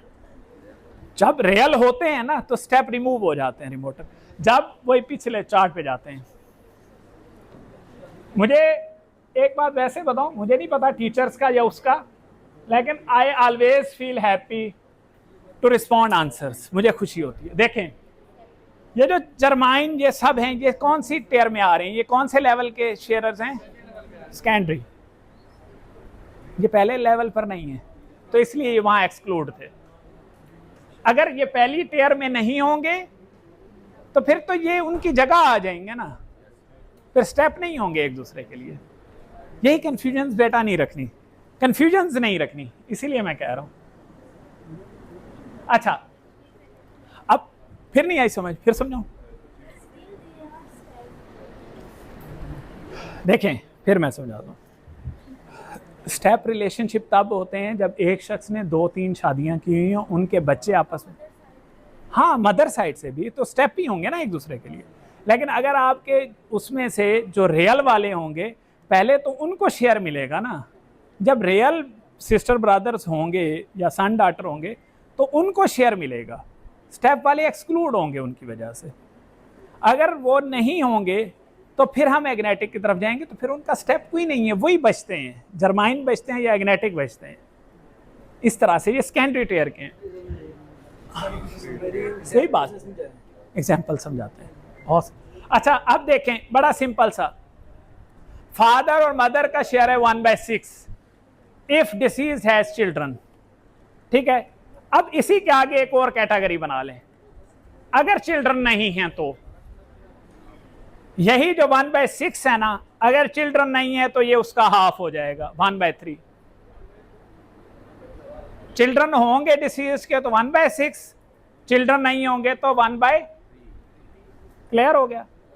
अब आ जाए हस्बैंड पे, हस्बैंड का शेयर है 1/4 इफ डिसीज है चिल्ड्रन, तो कितना है 1/4। अगर चिल्ड्रन नहीं है तो 1/2। अब तो समझ आ रही है ना आपको, इजी है ना। अच्छा अब wife, if disease has children, wife has 1/8, तो अगर चिल्ड्रन नहीं है तो 1/4। 1/, समझ आ रही है ना, 1/4, क्लियर हो गया। अब एक बीवी है या 4 हैं, इनका शेयर यही है 1/8 और 1/4। फिर वो 1/8 निकाल के उन चारों में तकसीम कर देंगे, 1/4 का हिस्सा निकाल के वो चारों में, तीनों में 2 हैं उनमें बराबर बराबर तकसीम कर देंगे, हिस्सा इतना ही मिलेगा। अब मर्द सोच लें उन्होंने 1 करनी है या 4, और औरतें भी सोच लें, फैसला है ना। हमारा तो नहीं होना, लोड तो वही होना है। तो वही कह रहा हूं ना, सोच लें। अच्छा तो अब नहीं, वो फायदे की बात कर, अगर एक बंदे ने 2 शादियां की है, पहली में से बच्चे आपको फोन हो गया, दूसरी में शादी की है, उसमें फिर step siblings. I really appreciate your space. ये सवाल वैसे बच्चे करते हैं, अच्छा सवाल। देखें हमने, हाँ मैं सवाल बताता हूँ, वो कहते हैं कि एक शख्स ने 2 शादियां की हैं, उसकी एक बीवी में से बच्चे हैं, दूसरी में से बच्चे नहीं हैं, तो अब उसका शेयर 1/4 होगा, 1/8 होगा। हमने जो अभी इनहेरिटेंस की क्लास शुरू की थी तो मैंने कहा था, हमने जब इनहेरिटेंस डिस्ट्रीब्यूट करनी है तो हमने रिश्ते या हर चीज किससे देखनी है, तो डिसीज के बच्चे हैं या नहीं है, बेशक एक बीवी से हो 3 से ना हो, डिसीज के बच्चे हैं तो इसका बीवियों का शेयर कितना बनेगा 1/8। सिंपल, उसका भी 1/8, उसको तो मिलना नहीं, टोटल बीवियों का हिस्सा 1/8 है, टोटल बीवियों का। हाँ फिर वो उनमें तकसीम हो जाएगा। अब समझ आ गई, गुड। सर वो बेसिकली पूछ रहा था कि अगर एक वाइफ फौत हो जाती है तो फिर हिस्से का क्या बनेगा, जो रिमेनिंग वाइफ होगी उसी सारा उसको सारा कुछ मिलेगा। देखें इसके लिए भी मैंने शुरू में एक बात बताई थी कि जिसको इनहेरिटेंस मिलनी है उसका अलाइव होना जरूरी है, जो जिसकी डेथ हो गई। अब देखें पोते की विरासत, देखें मैं आपको अभी बड़ी सिंपल सी बात, अगर बेटा जिंदा हो ना, एक भी बेटा जिंदा हो, तो बाकी जो पोते की विरासत है ना वो इसलिए नहीं जाती उसको क्योंकि उसके और उसके दरमियान गैप नहीं है। अगर कोई भी बेटा ना हो ना और पोता हो, पोता फिर इंटाइटल है क्योंकि उसका और करीबी कोई नहीं है। बात को समझें। देखें, हमने सेम टेयर्स में ना, असल में बोर्ड नहीं है ना, सेम टेयर में रिलेशन देखने हैं, सेम टेयर में, ठीक है। अगर सेम टेयर में बेटा भी है, बेटी भी है, और बेटा भी है और बेटी भी है, एक बेटा फौत हो गया, एक बेटी फौत हो गई, समझ रहे हैं, तो एक बेटा बेटी है तो उन दो को शेयर मिलेगा, उन दो के बच्चों को नहीं मिलेगा, क्योंकि एक टेयर में औलाद एग्जिस्ट करती है। मिसाल देता हूं, एक शख्स के बच्चे थे चारों एक्सीडेंट हुआ, डेथ हो गई, उन चारों के बच्चे थे। अब उस लड़ी में कोई बच्चा नहीं है तो उनके शेयर उनकी निचली टेयर सारी को मिलेंगे। क्यों? क्योंकि नियरेस्ट, देखें एक ब्रिज है ना, मैं आपको समझा, ये एक ब्रिज है, ब्रिज के दरमियान में कोई चीज खड़ी है तो वो आपको उसके पास नहीं जाने दे रही। जब बीच वाली चीज हट गई है तो नियरेस्ट कौन हो गया? पोते दादे के करीब हो गए ना, क्योंकि बच्चे तो अपने हैं ही नहीं उसके, तो no they are equivalently eligible, तो वो वही शेयर लेंगे जो उनके बच्चों को मिलना। यही वो पीछे मैंने दिखाया है कि जब सब्स्टिट्यूट में जाएंगे तो सब्स्टिट्यूट में उस तरह से जाते हैं। तो दिस क्वाइट सिंपल। तो हमने सिर्फ फार्मूले को इस तरह से ध्यान में रखना। अच्छा, अब 4 रिश्ते हो गए जी। सवाल मेरा ये है कि एक हस्बैंड ने 2 शादियां की, औलाद दोनों से ही है, अब वो तो एक स्टेप कैसे बनाएंगे? वो स्टेप तो वो वापस नहीं बनाएंगे, अभी बताता हूँ। इसीलिए तो एग्नेटिक रिलेशनशिप का मैंने बताया, agnatic are more nearest than uterine. देखें, एक मर्द की 2 शादी हैं, उसके दोनों में से बच्चे हैं, दोनों में से बच्चे हैं। हम तकसीम किसकी कर रहे हैं?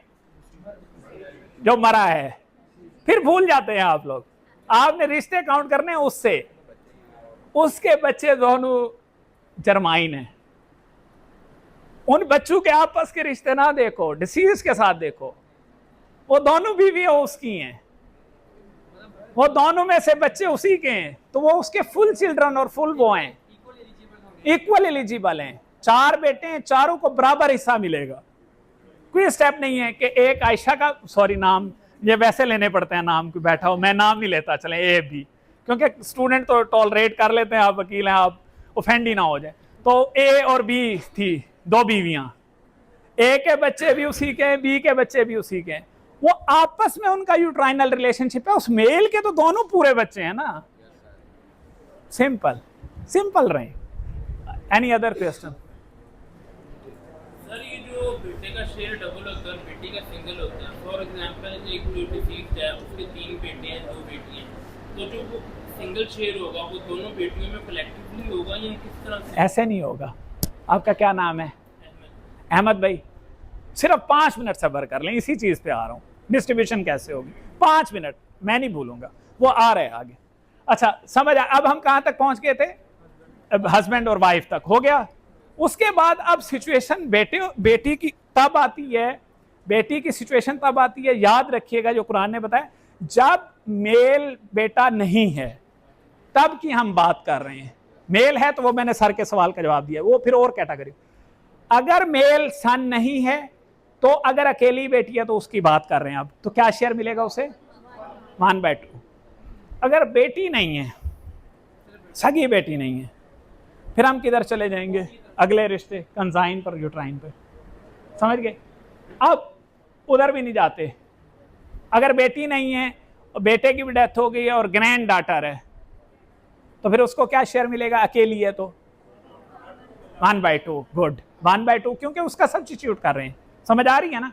अच्छा, अगर 2 बेटियां हैं तो क्या शेयर मिलेगा? 2/3। अगर 2 बेटियां नहीं है, 2 ग्रैंड डॉटर्स हैं, 2/3। समझ आ रही है ना? आप ये आप लिख लें, डॉटर और ग्रैंड डॉटर यूं आपकी हो गई। 1/2 कोई नहीं होगा तो 2/3। इसी तरह से जो सिस्टर्स हैं, किस चीज का ये पूछना चाह क्या? रहा हूं, किस चीज का? शेयर यार, जो डिसीज्ड है उसकी प्रॉपर्टी का, सर कितना शेयर किसको वो देने के बताते हैं, वो तो अभी आ रही हैं, एग्जांपल्स आ रही हैं। जो तकसीम का तरीका आप पूछ रहे हैं ना कि किस तरह से, सब की तकसीम इकट्ठी होती है, मैं अभी समझाता हूँ कैसे होती है। पूरे तरके की तकसीम होती है। कैसे? अभी जब कागज पेंसिल खोल लो,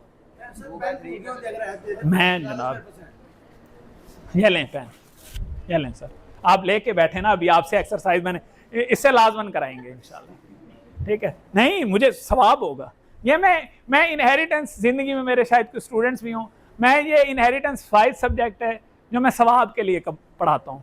इसमें मेरी और कोई लालच नहीं है, मुझे आपसे कुछ नहीं, मुझे अल्लाह से चाहिए कि आएगा तो मुझे किसी एक की इनहेरिटेंस आपने सही से तकसीम कर दी तो अल्लाह देख रहा है ना, कि नीयतें तो अल्लाह जानता है। अच्छा, अब यहां तक हम पहुंच गए, इससे आगे चलते हैं। अब यूट्राइन ब्रदर भी हो गया। अच्छा, ये इनके शेयर देखें आप, जो सन्स डॉटर है वही 1/2 2/3 नजर आ रहे हैं ना ये चार्ट। अच्छा, आगे ना ये वो रखा हुआ है इन्होंने भी। अब एक चीज आपने जहन में रखनी है, एक मैं आपको बड़ी इंपॉर्टेंट चीज बता रहा हूं, अगर डॉटर्स है ना, जो मेल है ना लोअर डिग्री का, जहन में रखिएगा, लोअर डिग्री का मेल, सेम डिग्री तो समझ आ गई है ना, यानी sons daughter are a same degree, sister brother are a same degree, ठीक है। इसी तरह ये जो ग्रैंड डॉटर ग्रैंड सन ये सेम डिग्री है, great grand son great grand daughter is a same degree, great great sun great great daughter is a same degree, समझ रहे। अब सेम डिग्री में अगर मेल ना हो ना, सन ना हो मिसाल, लेकिन निचली टेयर में अगर ग्रैंड सन हो, याद रखिएगा, सन मिसाल एक शख्स था, उसके एक बेटा और एक बेटी थे, बेटे की डेथ हो गई, उसके बेटे के बच्चे हैं, बेटा है। अब जो वो ग्रैंड सन है ना, वो और जो डॉटर है वो दोनों रेजिड्यूरी बन जाएंगे। क्यों? अब आप बताएं कि यहां ग्रैंड सन इंटाइटल हो रहा है, तो ग्रैंड सन क्यों इंटाइटल हो रहा है बताएं? सन है नहीं, तो इसीलिए नियरेस्ट वो बन रहा है। तो वो अब यानी अब हमने रिश्ते तो डिसीज से देख रहे हैं, लेकिन उसका आपस में उन दोनों का रिश्ता, वैसे एक एग्जाम्पल के तौर पर समझा रहा हूं, इसे कोट नहीं करना, आपस में उन दोनों का क्या रिश्ता है? फुप्पी और भतीजे का। भतीजे ने फुप्पी को असबा बना के उसका शेयर बढ़ा दिया और खुद भी ले रहे हैं नेट। लेकिन अगर कोई और उसका चचा जिंदा होता तो वो एक्सक्लूड था। क्यों? क्योंकि वो फिर डिसीज के ज्यादा मेल करीबी था। आप समझ रहे हैं? तो this is how we have to distribute inheritance. तो अब आपने ये, अब मैंने आपको ये बता दिया जो यूट्राइन ब्रदर, देखें बाकी सब रिश्ते आ रहे हैं। ये 9th नंबर पर देखें यूट्राइन, मैंने आपको पहले बता दिया था कि यूट्राइन वाहिद रिश्ता है जिसमें मेल और फीमेल सेम शेयर लेते हैं, और इनका शेयर वो वाला नहीं होता 1/2 और 1/2/3 वाला, जो मैंने, इनका होता है 1/6 और 1/3, और ये मेल और फीमेल यूट्राइन कैटेगरी के सेम शेयर लेते हैं। क्या लेते हैं? सेम शेयर, इनका शेयर नहीं चेंज होता। अच्छा, अब आगे जी एग्जाम्पल, आप देखें। अच्छा, मैं ना इस एग्जाम्पल को समझाने से पहले आपको एक चीज समझाता हूं। एक ना पिज्जे वाली मिसाल है, पहले वो समझ लेते हैं, फिर आगे हम चलते हैं। और नोटबुक्स खोल लें प्लीज आप, क्योंकि मैंने आपसे एक्टिविटी, ये मैंने हाफ सॉल्व्ड एक्टिविटी रखी है, ठीक है, हाफ सॉल्व्ड एक्टिविटी रखी है, ठीक है, क्योंकि मैंने कहा थोड़ा सा काम मैं करके जाऊं ना, कि आपको ज्यादा मेहनत ना करनी पड़े, समझ रहे हैं। अच्छा, आपको देखें दो तरीके हैं, एक है कि हम एलसीएम निकालें, वो मैं ना मैथ मुझे नहीं आता था, ऑनेस्टली स्पीकिंग मेरी मैट्रिक की मैथ के ऊपर स्टार लगा हुआ है, समझ रहे हैं, स्टार, वो कहते हैं छोले दे के जो पास होता है ना, रियायती पास। मेरा अगर आप ट्रांसक्रिप्ट देखें तो मेरे एक ही सब्जेक्ट में इतने कम नंबर हैं और वो मैथ है, ठीक है, उस पर स्टार लगा हुआ है, यानी 40 शायद मेरे 35 होंगे 36 होंगे, उन्होंने 3-4 रहम खा के नंबर दे के स्टार लगा के मुझे पास कर दिया। इसी तरह से मेरा जो LLB में हमारा इंट्रोडक्शन टू मैथमेटिक्स था इंटरनेशनल इस्लामिक यूनिवर्सिटी में, उसमें भी मेरा पूरी डिग्री में सबसे मिनिमम ग्रेड है इकोनॉमिक्स, और उसमें जबकि लॉ के सब्जेक्ट्स में बहुत अच्छे ग्रेड्स हैं। तो आप ये देखें, तो मैं क्योंकि मैथ में नालायक आदमी हूँ, इंतहाई नालायक, तो मैंने इसमें ना बहुत सारी अपनी तरफ से इनहेरिटेंस में ना मेरे स्टूडेंट्स को मैंने खुद से बहुत सारी इजादात की हुई हैं। लेकिन मैं एक चैलेंज करता हूँ, मेरे फार्मूलों को आप अपने रियल टाइम फार्मूलों में कैलकुलेट करके उसका रिजल्ट भी निकाल लें, मेरे वाला भी निकाल लें, अगर गलत आया मैं जुर्माना दूंगा, जिंदा राह पकड़ लेना मुझे आके, ठीक है। तो अब मुझे नहीं पता, आप तो लाइक लोग होंगे, लेकिन आपको पढ़ाऊंगा मैं नालायक स्टाइल से, ठीक है। तो आप देखें, अगर हमें कुछ भी नहीं आता ना आप में से मैथ किसी को, तो आपने एक सिंपल सा फार्मूला याद करना है। कि पिज़्ज़े के ना, पिज़्ज़ा हम लेते हैं ना, अब हमने उसके जितने लोगों में डिस्ट्रीब्यूट करना हो, जिसको जितनी भूख हो, हम उसके उतने हिस्से कर लेते हैं ना, 4 स्लाइस, 8 स्लाइस, 12 स्लाइस, 16 स्लाइस, समझ रहे हैं ना। तो फिर उसमें से जिसने 3 खाने हैं उसको 3 दे देते हैं, जिसने 8 खाने हैं उसको 8 खा देते हैं, जिसने जितने खाने हैं उसको उतने। ऐसे ही होता है ना। आपने एक पिज़्ज़ा लेना है, उसके 24 स्लाइस कर लेने हैं, सिंपल, बस 24 से ऊपर स्लाइस की जरूरत ही नहीं है। कितने करेंगे? 24 स्लाइस। अब आपको कोई एलसीएम निकालने की किसी किस्म के कोई चक्कर नहीं है, क्योंकि जो हमने अभी पीछे चार्ट देखा है उसमें मैक्सिमम शेयर कितना था? 1/8। कितना था? और मिनिमम कितना था? 1/2। 1/8 और 1/2 दोनों मल्टीप्लाई होते हैं 24 पे। एक में बनते हैं 12, ऐसे है, और एक में बनते हैं 3। 8 या 24, सॉरी मैं वो LGS और बीकन हाउस का पढ़ा हुआ नहीं हूँ, सरकारी टाट वाले स्कूल का हूँ, तो इसलिए थोड़ा सा। तो क्या 8 या 24 ऐसे, और 2 12 24, इससे आगे हमारा फार्मूला ही नहीं जाता। समझ आ गई? अब आप 24 टुकड़े बनाएं उसके पिज़्ज़े के, और अब हम हिसाब लगाते हैं, तकसीम करते हैं। एक तो है ये तरीका जिसमें आपको कोई LCM किसी के चक्कर की ज़रूरत नहीं है। दूसरा है LCM हम निकालें, तो वो डिपेंड करेगा, कभी हमारे जो लीगल एयर्स होंगे उसमें कभी हमारा 12 बनेगा, कभी 8 बनेगा, कभी 16 बनेगा, वो हम उस तरीके से निकाल। It's up to you guys कि आप 24 वाले पर सिंपली चले जाएं या आप LCM निकाल सकते हैं। अच्छा, अब हमारे पास पहली एग्जांपल है जिसमें हमारे पास अब इन शेयर्स को ना देखें आप, अगर ऑनेस्टली आप करेंगे तो आपको आसानी होगी। आप इनको भूल जाएं कि आगे पीछे क्या लिखा हुआ है, आप खुद से लिखें। एक डिसीज्ड है जिसकी डेथ हुई है, वो फीमेल है, जिसकी डेथ हुई है ना, शी इज फीमेल डिसीज। उसके जो लीगल एयर्स हैं ना अलाइव, उनमें हस्बैंड है, फादर है, मदर है और सन है। ठीक है, ये उसके रिश्ते हैं। सिर्फ लिखें फादर है, हस्बैंड है, मदर है और सन है। अब आपने इधर नहीं देखना, सामने ना देखें, इनको जो भी मैंने पढ़ाए हैं ना, इनके आगे आप लिख दें कि इनके क्या क्या शेयर बनते हैं। और इधर ना देखें, स्लाइड की तरफ ना देखें, लिखें।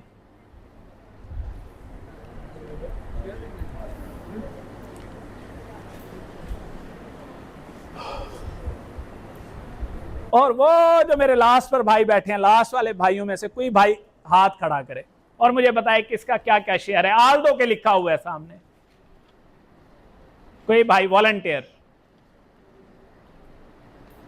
कोई नहीं? इधर से कोई बहन मेरी बता दे, हाथ खड़ा करके लिखे हुए बता दें कि कितना कितना शेयर बनता है।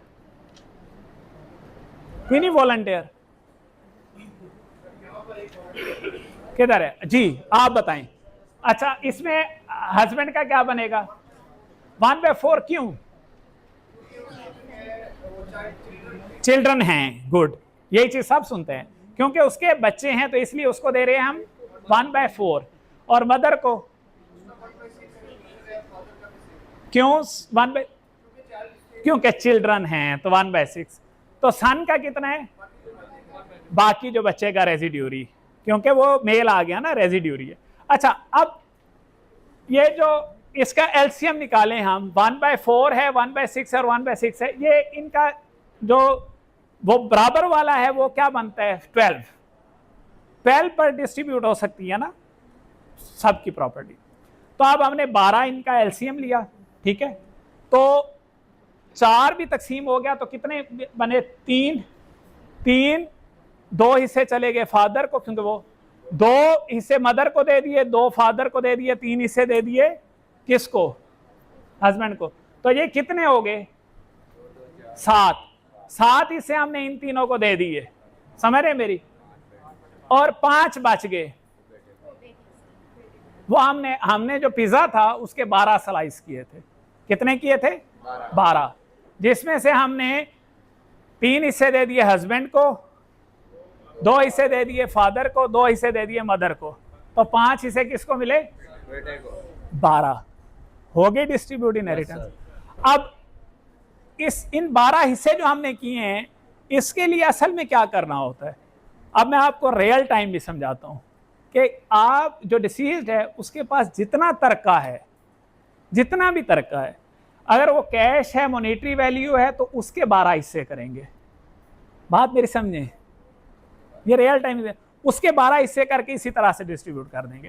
कैश है, अगर उसके पास 1 लाख कैश है तो 1 लाख के 12 हिस्से कर लेना, अभी कैलकुलेटर पर निकालें और इनमें डिस्ट्रीब्यूट कर दें इसी हिसाब से। 5 लाख है, 5 लाख के 12 हिस्से करें, सब में डिस्ट्रीब्यूट कर दें इस फार्मूले के तहत। 10 लाख है, 1 करोड़ है, 5 करोड़ है, 1 अरब है, 10 अरब है, 1 खरब है, 12 हिस्से बनाएं इस फार्मूले के तहत, डिस्ट्रीब्यूट कर दें। अच्छा, नेक्स्ट एग्जांपल पे आते हैं। दूसरी है, अब इसके अंदर दूसरी जो एग्जांपल है, इसके अंदर हस्बैंड मार गया बेचारा, बारी बारी मारा है ना, एक दफा बीवी को मारा, एक दफा शोहर को। अब इसके अंदर वाइफ है, यूट्राइन ब्रदर है और फुल ब्रदर है, ठीक है। तो अब इसमें मुझे बताएं क्या शेयर बनेंगे। अच्छा, मैं आपको वैसे एक चीज इंटरेस्टिंग बताता हूं। मैं आते हुए बल्कि मेरे साथ वो जाहिद आ रहा था और आज मैंने इनको बताया 2-4 मैंने गलत भी किए हुए हैं जानबूझ के, आगे भी 2-4 मिसालें गलत भी हैं, सिर्फ इसलिए कि आप लोगों को चेक करो, सब कुछ तो ठीक ना हो ना। तो आप बताएं टेस्ट केस, बल्कि ये भी खड़े, आप इनको भी मैंने शायद पढ़ा है, मेरे से पढ़े हैं ना इन्हें। मैं गलत करता था कि बच्चों को टेस्ट करें, हर चीज़ नहीं होनी चाहिए। बताएं कौन बताएगा। इसमें बच्चे नहीं हैं उनके, हाँ, वाइफ का 1/2 कहाँ से होता है, यही मैं चेक कर रहा था। 1/8 में से 1/4, ये वाला गलत नहीं है जिसमें गलत समझ गए, ये वाला गलत नहीं है, ये मैं बता रहा हूँ आपको, वो तो मैंने आगे के लिए बताया है। उधर आ जाए। अच्छा देखें, वाइफ का 1/8 होता है इफ देयर इज चिल्ड्रन। अब चिल्ड्रन नहीं है तो इसका है 1/4। आपको असल में लॉजिक पता होनी चाहिए कि क्यों है। जो आर लिखा हुआ ब्रदर के साथ वाइफ नहीं होगी। हाँ मेरा मालिक, मैं बैठता हूँ एक मिनट। आए हाय, अभी एक जजमेंट आई मैट्रिमोनियल प्रॉपर्टी की, उसमें मैं माइकस था, मोहसिन अख्तर कैनी साहब ने जो दी है ना जजमेंट, अभी वो मेरे गले से नहीं उतर रही, लोग नहीं छोड़ रहे। अब आप ये भी कहने लगे हो कि वाइफ को आसमा भी बनाऊं, और मैं क्या करूं। सारे कि वो एक जजमेंट आई ना माइकस, उसमें मैं था, आप लोगों ने सुना होगा, फीमेल की मैट्रिमोनियल प्रॉपर्टी वाली, तो उसमें भी मैं अदालत को असिस्ट किया, इस्लामाबाद हाई कोर्ट। तो भाई वाइफ कभी रेजिड्यूरी नहीं बन सकती, कभी भी नहीं बन सकती, इतनी करीबी नहीं। वाइफ के नाम ना जिंदगी में सारी प्रॉपर्टी कर देना, समझ रहे हो, फायदे में रहोगे। अच्छा तो देखे ना, ये फिर ऐसी ढूंढना ही ना। अच्छा, वो एक शेर भी है ना, मैं असल में क्लासों में ऐसे ही शेर भी सुनाता होता हूँ, वो मिर्ज़ा गालिब का है। मिर्ज़ा गालिब साहब कहते हैं कि इतना तो मुझे अपने किरदार पे यकीन है गालिब, इतना तो मुझे अपने किरदार पे यकीन है गालिब, मुझे लोग छोड़ तो सकते हैं मगर बुला नहीं सकते। तो ऐसे बनना, ठीक। अच्छा चलें, इसके अंदर क्योंकि देखें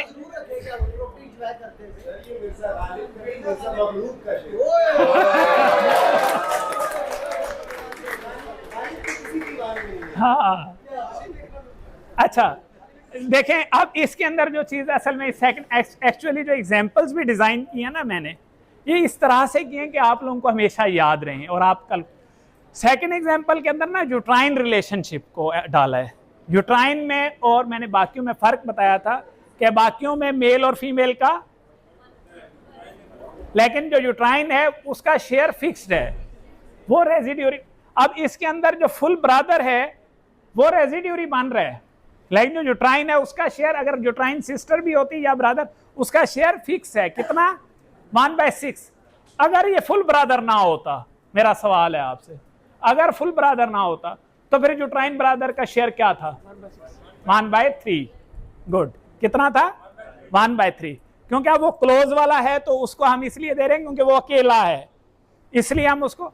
अब देखें वाइफ लेगी 1/4, यूट्राइन ब्रदर लेगा 1/6। इनका हमने एलसीएम निकाला, इन दो का, उसका नहीं निकालना ना, फुल ब्रदर का। इनका हमने एलसीएम निकाला, निकला 12, क्योंकि 6 था ना 1/6। तो एक का 3 आया, एक का 2 आया, तो इन दोनों को 3 और 2 हिस्से देकर जो बचे 7 हिस्से वो किसको चले जाएंगे? Being a residuary. इसी तरह से नेक्स्ट एग्जांपल है फादर डॉटर सन्स डॉटर। ये वो वाली मिसाल है जो मैंने शुरू में आपको समझाई है कि अकेली डॉटर होगी तो लोअर डिग्री वाले मेल सन को भी और डॉटर को भी अकम्पनी कर सकती है, तो वो लेगी 1/2। नीचे वाली जो डॉटर है ग्रैंड डॉटर, वो लेगी 1/6 टू अकम्पनी द डॉटर। तो इन दोनों का कलेक्टिव 2/3 बनता है, ठीक है। तो अब वो उनको देंगे, तो जो बचेगा वो किसको दे देंगे? फादर को एज रेजिड्यूरी। क्लियर है? डिस्ट्रीब्यूट कर लेंगे ना, क्योंकि आगे 2 इंपॉर्टेंट चीजें हैं वो मैंने पढ़ानी है। इसी तरह से फिर है फादर सन ग्रैंडफादर ब्रदर और यूट्राइन सिस्टर। अब इस एग्जांपल में ये समझाने की कोशिश की गई है कि आपको ये पता चले कि ये जितने रिश्ते हमने लिखे थे, आप यू मस्ट नो कि आपके पास बहुत सारे लोग बहुत सारे रिश्ते लेकर आएंगे कि ये सारे क्लोज हैं। तो यू हैव टू आइडेंटिफाई कि कौन सा क्लोजर है और कौन सा रिमोटर वन है, डिस्टेंट है। तो जो डिस्टेंट होगा उसको आपने एक्सक्लूड करना है, कीपिंग ऑन योर नॉलेज। आपका जो इल्म है उसके मुताबिक आप कहेंगे कि ये एक्सक्लूड होगा। जैसे इस केस में फादर इज 1/6, लेकिन सन है तो सन ने रेजिड्यूरी बनना है, तो ग्रैंडफादर भी हो पड़ा, वो एक्सक्लूडेड है। फुल ब्रदर हो, यूट्राइन सिस्टर हो, क्यों ये एक्सक्लूड हैं सारे? क्योंकि सन है, son has the more power as residuary to exclude all the other relations, तो उन सबको एक्सक्लूड कर देगा। इसी तरह से फिर हस्बैंड मदर एंड ग्रैंडफादर। अब इसके अंदर ये समझाइए कि सब्स्टिट्यूट कैसे आता है। सब्स्टिट्यूट की एग्जांपल कि फादर नहीं है इस केस में, तो अब उसकी जगह सब्स्टिट्यूट में आ रहा है कौन? ग्रैंडफादर। ये कौन से वाला ग्रैंडफादर है? Maternal, paternal. गुड। तो ये पैटर्नल ग्रैंडफादर उसका शेयर ले रहा है जो उसने। तो this is what I think is enough for you to understand. अच्छा, अब इससे आगे हम फिर है डिस्टेंट कैंडिडेट। डिस्टेंट कैंडिडेट की मैंने आपको पहले भी मिसाल दी है कि डिस्टेंट कैंडिडेट वो रिलेशनशिप हैं जो कुरानिक नहीं है, जिन 12 का हम जिक्र कर रहे हैं उनसे हट के रिश्ते जो हैं।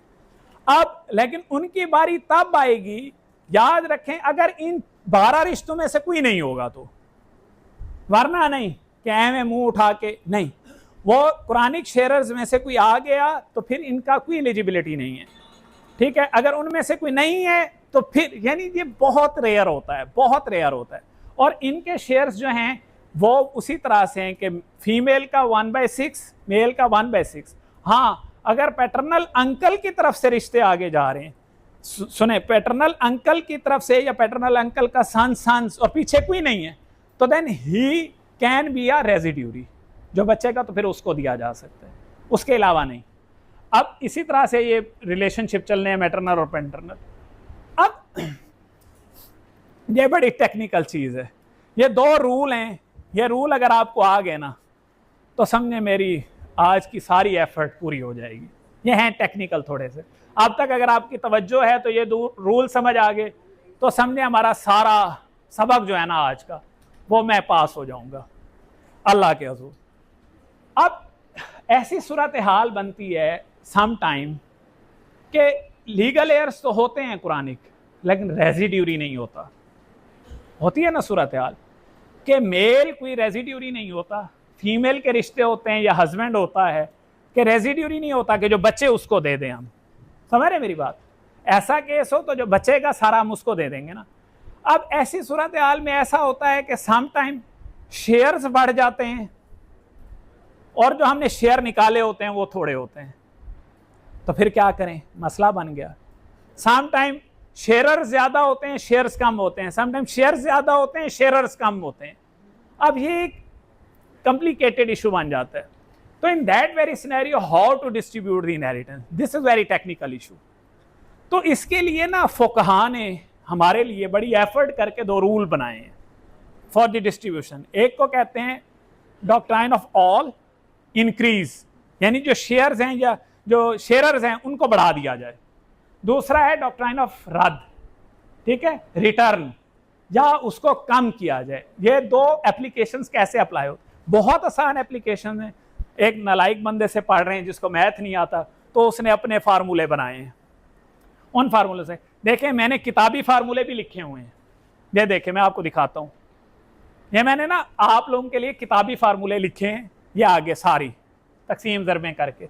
लेकिन इसके अलावा मैं अपने आप को देसी फार्मूला भी समझाता हूँ। अब पहले हम समझते हैं कि ये होता क्या है। इसमें जो रेजिड्यूरी नहीं होगा, कुरानिक शेयर्स होंगे। अब जो हम स्टेट डिस्ट्रीब्यूट करेंगे फर्स्ट राउंड में, तो उसके अंदर वो बच जाएगी, विरासत बच जाएगी। अब जो स्पाउस है ना, हस्बैंड और वाइफ, जैसे वो मेरे भाई वाइफ को बनाना चाह रहे थे रेजिड्यूरी, तो वो नहीं बन सकती ना, बन जाती तो मसला हल होता। हाँ, तो अब उसके लिए अब जो बच गया है तो वो डिस्टेंट कैंडिडेट में तो नहीं जा सकता, क्योंकि हमने पहले देख लिया है कि if we have Quranic sharers तो फिर हम डिस्टेंट कैंडिडेट में नहीं जाएंगे।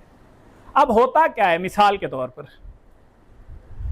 हमारे पास मदर है और डॉटर है, दो रिश्ते हैं, मदर और डॉटर। लिखें मदर और डॉटर, इनका शेयर निकालें, इसको छोड़ दें। इस एग्जाम्पल मदर और डॉटर का शेयर निकालें।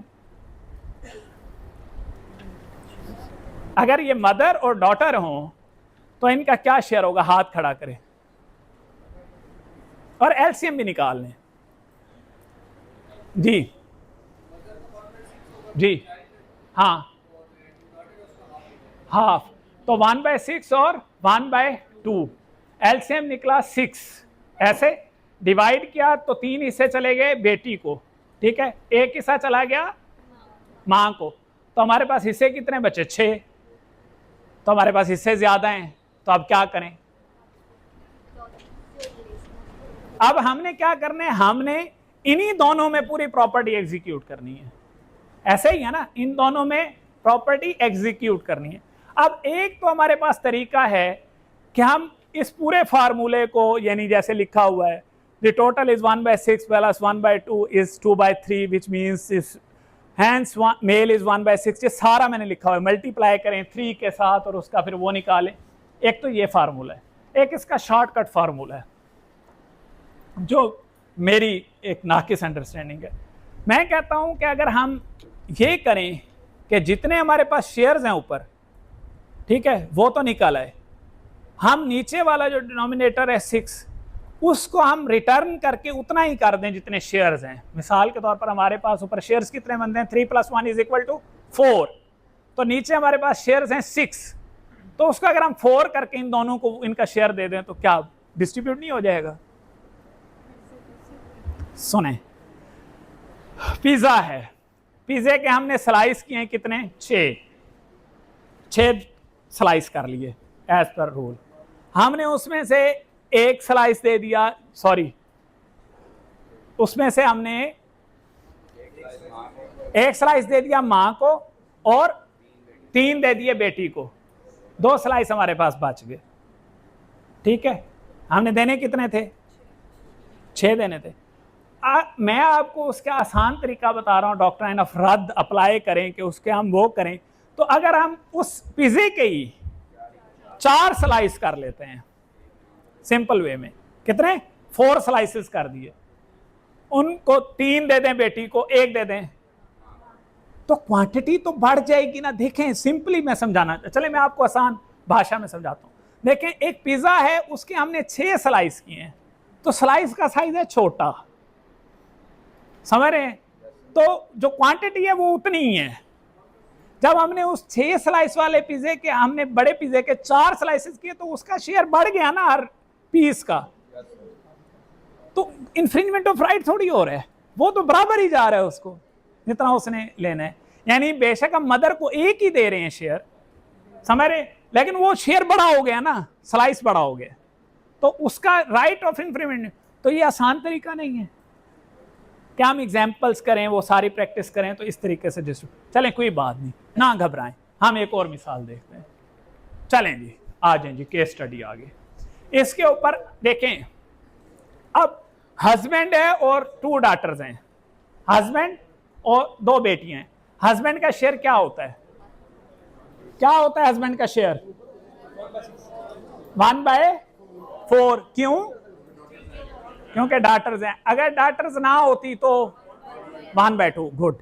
अब क्योंकि डॉटर्स हैं तो उसका शेयर है 1/4। अब बेटियां 2 हैं, एक होती तो क्या होता? 1/2। 2 है तो 2/3। गुड। अब 2/3 और वो हमने किया, तो जब इनका एलसीएम निकाला हमने 2/3 और 1/, तो इसका एलसीएम बनता है 12। कितना बना? 12। तो हमारे पास 12 हिस्से जब बने, तो हमने जब डिस्ट्रीब्यूट किया, 3 हिस्से दिए हस्बैंड को, 8 हिस्से दिए बेटियों को, तो हमारे पास कितने बने? 11 हिस्से। और हमारे पास शेयर्स कितने हैं? 12। एक ज्यादा हो गया। अब हम क्या करें? गुड। क्या कैसे करें बताएं? 12 हमने बनाए ना उसके, वो बाकी सब में एडिशन कर देंगे ना। अब क्या करेंगे हम? पिज्जे के हमने कितने स्लाइस कर लेने हैं? 11।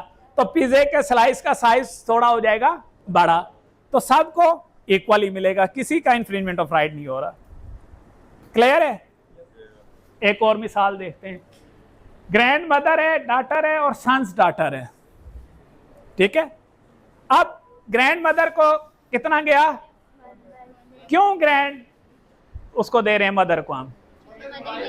मदर नहीं है। तो ये कौन से वाली ग्रैंड मदर है? हैं? मैटरनल क्यों है? नानी से इतना प्यार है? क्योंकि अल्लाह का हुक्म है कि माँ का सब्स्टिट्यूट ग्रैंड मदर है उसकी। अगर इधर फादर का सब्स्टिट्यूट होता तो किसको देते? पैटर्नल ग्रैंड फादर को, क्योंकि अब्बे का अब्बा वो था, वो उसको ज्यादा जानता था। अच्छा, तो अब इनमें जब हम डिस्ट्रीब्यूट करेंगे तो 1/6, क्योंकि उसका शेयर, डॉटर का शेयर 1/2 और सन्स डॉटर का शेयर। अब सन्स डॉटर को हम क्यों दे रहे हैं? सन्स डॉटर तो वो फिर नीचे वाली टेयर है, तो उसको हम क्यों दे रहे हैं? क्योंकि बेटी एक है। एक्सीलेंट। क्योंकि अगर 2 होती तो ये क्या हो जानी थी? एक्सक्लूड। इसलिए, लेकिन इसको हम 1/6 दे रहे हैं, उसको 1/2 दे रहे हैं, तो इनका इक्वल शेयर कितना बनता है? 2/3। समझ रहे? तो गुड। अब जब हम इनको डिस्ट्रीब्यूट करते हैं तो हमारे पास वही 1/6, 3/6 और 1/6, तो ये बनता है टोटल 5/6। तो अब फिर वो हमारे पास पिज्जे के स्लाइस हैं 6, खाने वाले हैं 5। अब हम क्या करें? अब एक पिज्जा जाया तो नहीं कर सकते, स्लाइस 2000 रुपए का पिज्जा आता है, महंगे। अब हम क्या करेंगे? हम उसके स्लाइस बड़े कर लेंगे, हम स्लाइस 5 बना देंगे, तो किसी के कोई राइट इन्फ्रिंज नहीं हो रहा, सबको इक्वली जा रहा है। क्लियर हो गया? अच्छा, ये तो हमें आ गई, ये हो गई डॉक्ट्राइन ऑफ रद्द, समझ आ गई, जिसमें रेजिड्यूरी नहीं होता। डॉक्ट्राइन ऑफ ऑल में भी रेजिड्यूरी नहीं होता। डॉक्ट्राइन ऑफ ऑल में भी रेजिड्यूरी नहीं होता। आशिर, आप सो रहे हो? सोने आए हो? अच्छा, ये मेरे दोस्त हैं और इन्हें मैं ज़बरदस्ती लाया हूँ अपने साथ। ये वैसे फैशन के वो हैं, लेक्चरर हैं, तो मैंने कहा आपको मैं इनहेरिटेंस पढ़ाऊँगा ज़बरदस्ती वाली। अच्छा, तो अच्छा, ये डॉक्ट्राइन ऑफ ऑल जो है ना, ये थोड़ी सी टेक्निकल है, थोड़ी सी टेक्निकल है। इसमें भी आपको एक फार्मूला याद रखना है। प्लीज़ सर आपको अगर आ गई ना मेरी आज थोड़ी बहुत समझ, तो यकीन करें मैं कहूँगा खुश हो जाऊँगा। ये डॉक्ट्राइन ऑफ ऑल जो है ना, ये है इंक्रीज बढ़ाने में। इसके अंदर ना सिर्फ हमें एक स्टांस याद रखना है, जो एलसीएम है ना उसका स्टांस याद रखना है। इसके अंदर शेयर जो है ना वो क्वांटिटी में बढ़ जाते हैं, इंक्रीज या डिक्रीज करने पड़ते हैं हमें, इंक्रीज या डिक्रीज। इसके अंदर ये चीज हमने याद रखनी है। अब जो नीचे वाला है ना, हमारे डिजिट्स जो हैं, जो 6 आता है, 12 आता है, इसके अंदर ना एक फार्मूला बड़ी मुश्किलों से डेवलप किया, इसको आपने याद रख लेना और कुछ भी नहीं करना हमने। अगर हमारा 6 है और हमारा डिनोमिनेटर और उसमें फर्क आ रहा है, तो it can be converted into, simply इनमें कन्वर्ट कर दें।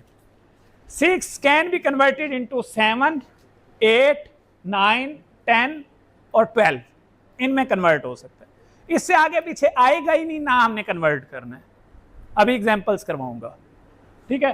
अब अगर हमारे पास आ जाता है 12 और हमारे पास जो शेयर्स हैं वो बढ़ जाते हैं, तो वो शेयर्स हम कन्वर्ट कर सकते हैं 13, 15 और 17 में, खुद बढ़ा देंगे, कोई इशू नहीं आएगा। अब अगर हमारे पास आ जाता है 24, समझ रहे, तो 24 सिर्फ कन्वर्ट होगा 27 में, इससे आगे पीछे आ ही नहीं सकता, ठीक है वो। तो आप उसको कन्वर्ट करके डिस्ट्रीब्यूट कर दें, सिंपल। कैसे, ये अब आपने ये लिख लें अगर आप, तो फिर हमारे लिए आसानी हो जाएगी कि 6 कैन बी कन्वर्टेड इनटू 7, 8, 9 और 10, ठीक है। Then 12 may convert into 13, 15, 17 and 24, और 24 can only be converted into 27, ठीक है। सिर्फ बस ये आपने याद, अभी देखें कैसे आता है, ये लिख लें तो फिर मैं अभी आपको दिखाता हूं। लिख लिए? अब मिसाल के तौर पर if a dies leaving father, mother and 2 daughters, ठीक है। अब इसके अंदर एक बंदा मरा, उसने फादर, मदर और 2 daughters छोड़ी। Share father share is 1/6, mother 1/6, 2 daughter 2/3, ठीक है। इसके अंदर जो डिफिकल्टी आ रही है वो आ रही है 1, उसको हमने पीछे हमने रद में देख लिया, हम उसको बराबर कर लेते हैं, ठीक है, कोई इशू नहीं आता, हमारा सॉल्व हो गया। अब आगे इशू जो आते हैं हमारे पास ऑल के, मैं यहां से समझाता हूं। देखें, अब हमारे पास वाइफ है, यानी हस्बैंड की डेथ हुई है, वाइफ है, मदर है, फुल सिस्टर है, कंजाइन सिस्टर है, यूट्राइन सिस्टर है। अच्छा, आपको मैंने एक चीज और बताई है, जो फुल रिलेशनशिप होता है ना, वो अगर फीमेल हो और एक हो तो फिर दूसरी कैटेगरी वाली फीमेल, सेम कैटेगरी वाली एक हो, तो उन सबको हम ऐड करते हैं, क्योंकि कुरान ने कहा है ना, कुरान के हुक्म में जिनके नाम आए उनको हम ले सकते हैं। एक से ज्यादा होंगी तो फिर कोई नहीं आएगा बाकी, ठीक है, एक सेम का। अब हमने वाइफ को दिया कितना शेयर, 1/4, मदर का 1/3, फुल सिस्टर का 1/2, कंजाइन सिस्टर का 1/6 और सिस्टर का भी 1/6। तो इसका हम एलसीएम निकालें तो क्या निकलता है, 12। कितना निकलता है, 12। अब हमारा एलसीएम 12 आया ना, तो हमने इन सब के शेयर्स बना लिए। तो वाइफ का बनता है 3, मदर का बनता है 4, सिस्टर का, फुल सिस्टर का 6, कंसाइन का 2 और यूट्राइन का 2। तो ये तो बनते हैं 17, और हमारे पास पिज़्ज़े के स्लाइस कितने हैं, 12। अब ये तो 1-2 वाला तो मसला नहीं है, ये तो मसला गंभीर हो गया है, ये तो 17 कहाँ, 12 कहाँ, लेकिन बात वही है आसान सी। अब हमारे पास जो पिज़्ज़े के स्लाइस हैं वो हैं 12, और हमने जो देने हैं वो देने हैं 17। अब यहाँ पर हमें स्लाइस छोटे करने पड़ेंगे, स्लाइस के साइज छोटे करने पड़ेंगे। लेकिन क्या अब हम इसकी मैथमेटिकल एप्लीकेशन करें या मेरे वाली नलायकों वाली आसानी वाला ये फार्मूला याद रखें जो मैंने पीछे आपको अभी फार्मूला दिखाया था, क्या कि अगर 6 होगा तो किस में कन्वर्ट होगा। अब जो 12 है, मैंने अभी ये जो एग्जांपल बता रहा हूँ, 12 कैन बी कन्वर्टेड इनटू 13 होते तो भी कन्वर्ट कर सकते थे, 15 होता तो भी कन्वर्ट कर सकते थे। अब हमारे पास 17 है तो हम कन्वर्ट कर सकते हैं। तो हमने क्या करना है, 12 को चुप करके 12 के फिर हम कर देंगे 17 स्लाइसेस, तो हम डिस्ट्रीब्यूट कर देंगे। This is called doctrine of all. Clear है। अब फिर आगे जाते हैं, एक और मिसाल फिर है फादर 1/6। अब फादर भी है, मदर भी है, वाइफ भी है, डॉटर भी है, सन्स डॉटर भी है। अब यहाँ पर मैं जो बात कर रहा था, आपने सवाल करना है मुझसे कि यहाँ पर फादर को आपने रेजिड्यूरी क्यों नहीं बनाया। करना है ना, कर नहीं रहे ना, मैं खुद कर रहा हूँ। फादर तो रेजिड्यूरी है, यहाँ क्यों आ रहा है। और भाई फादर को इसलिए डाला है कि वो रेजिड्यूरी होते हुए भी ये इशू आ गया है, हिस्से बढ़ गए हैं और बंदे कम है, तो फादर को हम रेजिड्यूरी भी कैसे बनाएं, किसी को निकाल भी नहीं सकते। तो ये इश्यूज भी आ सकते हैं। मैं ये आपको बताना चाह रहा हूँ कि ये नहीं होता कि रेजिड्यूरी हो, हाँ सन अगर रेजिड्यूरी हो तो फिर इस तरह का इशू नहीं आएगा, क्योंकि बाकी रिश्ते एक्सक्लूड, क्योंकि सन्स डॉटर फिर एक्सक्लूड हो जाएगी। अगर सन आ जाता तो सन्स डॉटर एक्सक्लूड हो जाती ना, तो फिर इशू नहीं था बनना। अब ये आगे तो हमारे पास जो टोटल है वो फादर को हम दे रहे हैं कितना, 1/6, मदर को भी 1/6, वाइफ को 1/8, डॉटर को 1/2, सन्स डॉटर को 1/6। तो हमारे पास टोटल जो शेयर बन रहे हैं वो बन रहे हैं 24, और जो हमसे लेने वाले हैं फादर भी, फादर को रेजिड्यूरी कैसे बनाएं, शेयर ऑलरेडी ज़्यादा हैं, 27 है, तो अब हमारे पास शेयर आ रहे हैं 24, तो हम 24 को फिर जाते हैं पीछे, 24 कैन ओनली, ये क्योंकि वाहिद एग्जांपल थी तो इसीलिए मैंने इसी पे आपको कॉम्प्लिकेटेड एग्जांपल पर मैंने कहा 24 कैन बी कन्वर्टेड इनटू 27 में कन्वर्ट करें, उसके 27 पीसेस बनाएं। पिज़्ज़े के मैंने आपको कहा था सिर्फ 24 बन सकते हैं, वो मैंने बताया था in the given circumstances, but there is a situation in which we can have to convert 24 into 27। तो हम 24 को 27 में कन्वर्ट करेंगे, छोटे छोटे से पीसेस बना के डिस्ट्रीब्यूट कर देंगे और हमारी वो एग्जीक्यूट हो जाएगी। तो इस तरह से ये, फिर मैंने एंड के ऊपर आप लोगों को जो ऑनलाइन कैलकुलेटर, जो मेरे आजमूदा ऑनलाइन कैलकुलेटर्स हैं जिनको मैं मानता हूँ ऑथेंटिक हैं, जिन पर मैंने बहुत सारी प्रैक्टिसेस भी करता हूँ, बट एक चीज़ हमेशा याद रखें, जैसे मैं स्टूडेंट्स को कहता हूँ AI से, चैट GPT से सबसे फ़ायदा ज़रूर उठाएं। हम लॉ के स्टूडेंट्स हैं, हमें बेनिफिट उठाना चाहिए, but firstly you must know how to use AI। ये टूल्स यूज़ ज़रूर करें, इनसे बेनिफिट ज़रूर उठाएं, but you must know how to use these tools. और आपको इनहेरिटेंस की बेसिक्स नहीं आती और आप इससे इस टोटली रिलाई करेंगे, तो ये मैं मिसाल देता हूँ एक छोटी सी। ये सबसे पहले आपसे 2-4 सवाल करते हैं, ये कोई भी टूल खोलते हैं कि आपने किसकी विरासत डिस्ट्रीब्यूट करनी है, क्यों करनी है, मॉनेटरी बेनिफिट्स क्या हैं, उसके फ्यूनरल एक्सपेंसेस क्या हैं, किस फिक्स से, शाफी से, शिया से, किस से, फिर आगे। आप वो अगर प्रॉपरली नहीं फिल करेंगे तो आगे जवाब अजीब ही आएगा।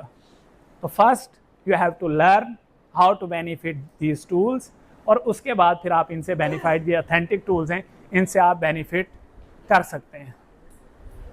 ये मेरा कॉन्टैक्ट नंबर है, कभी ज़रूरत अल्लाह ना करे पेश आए तो। बाकी थैंक यू सो मच।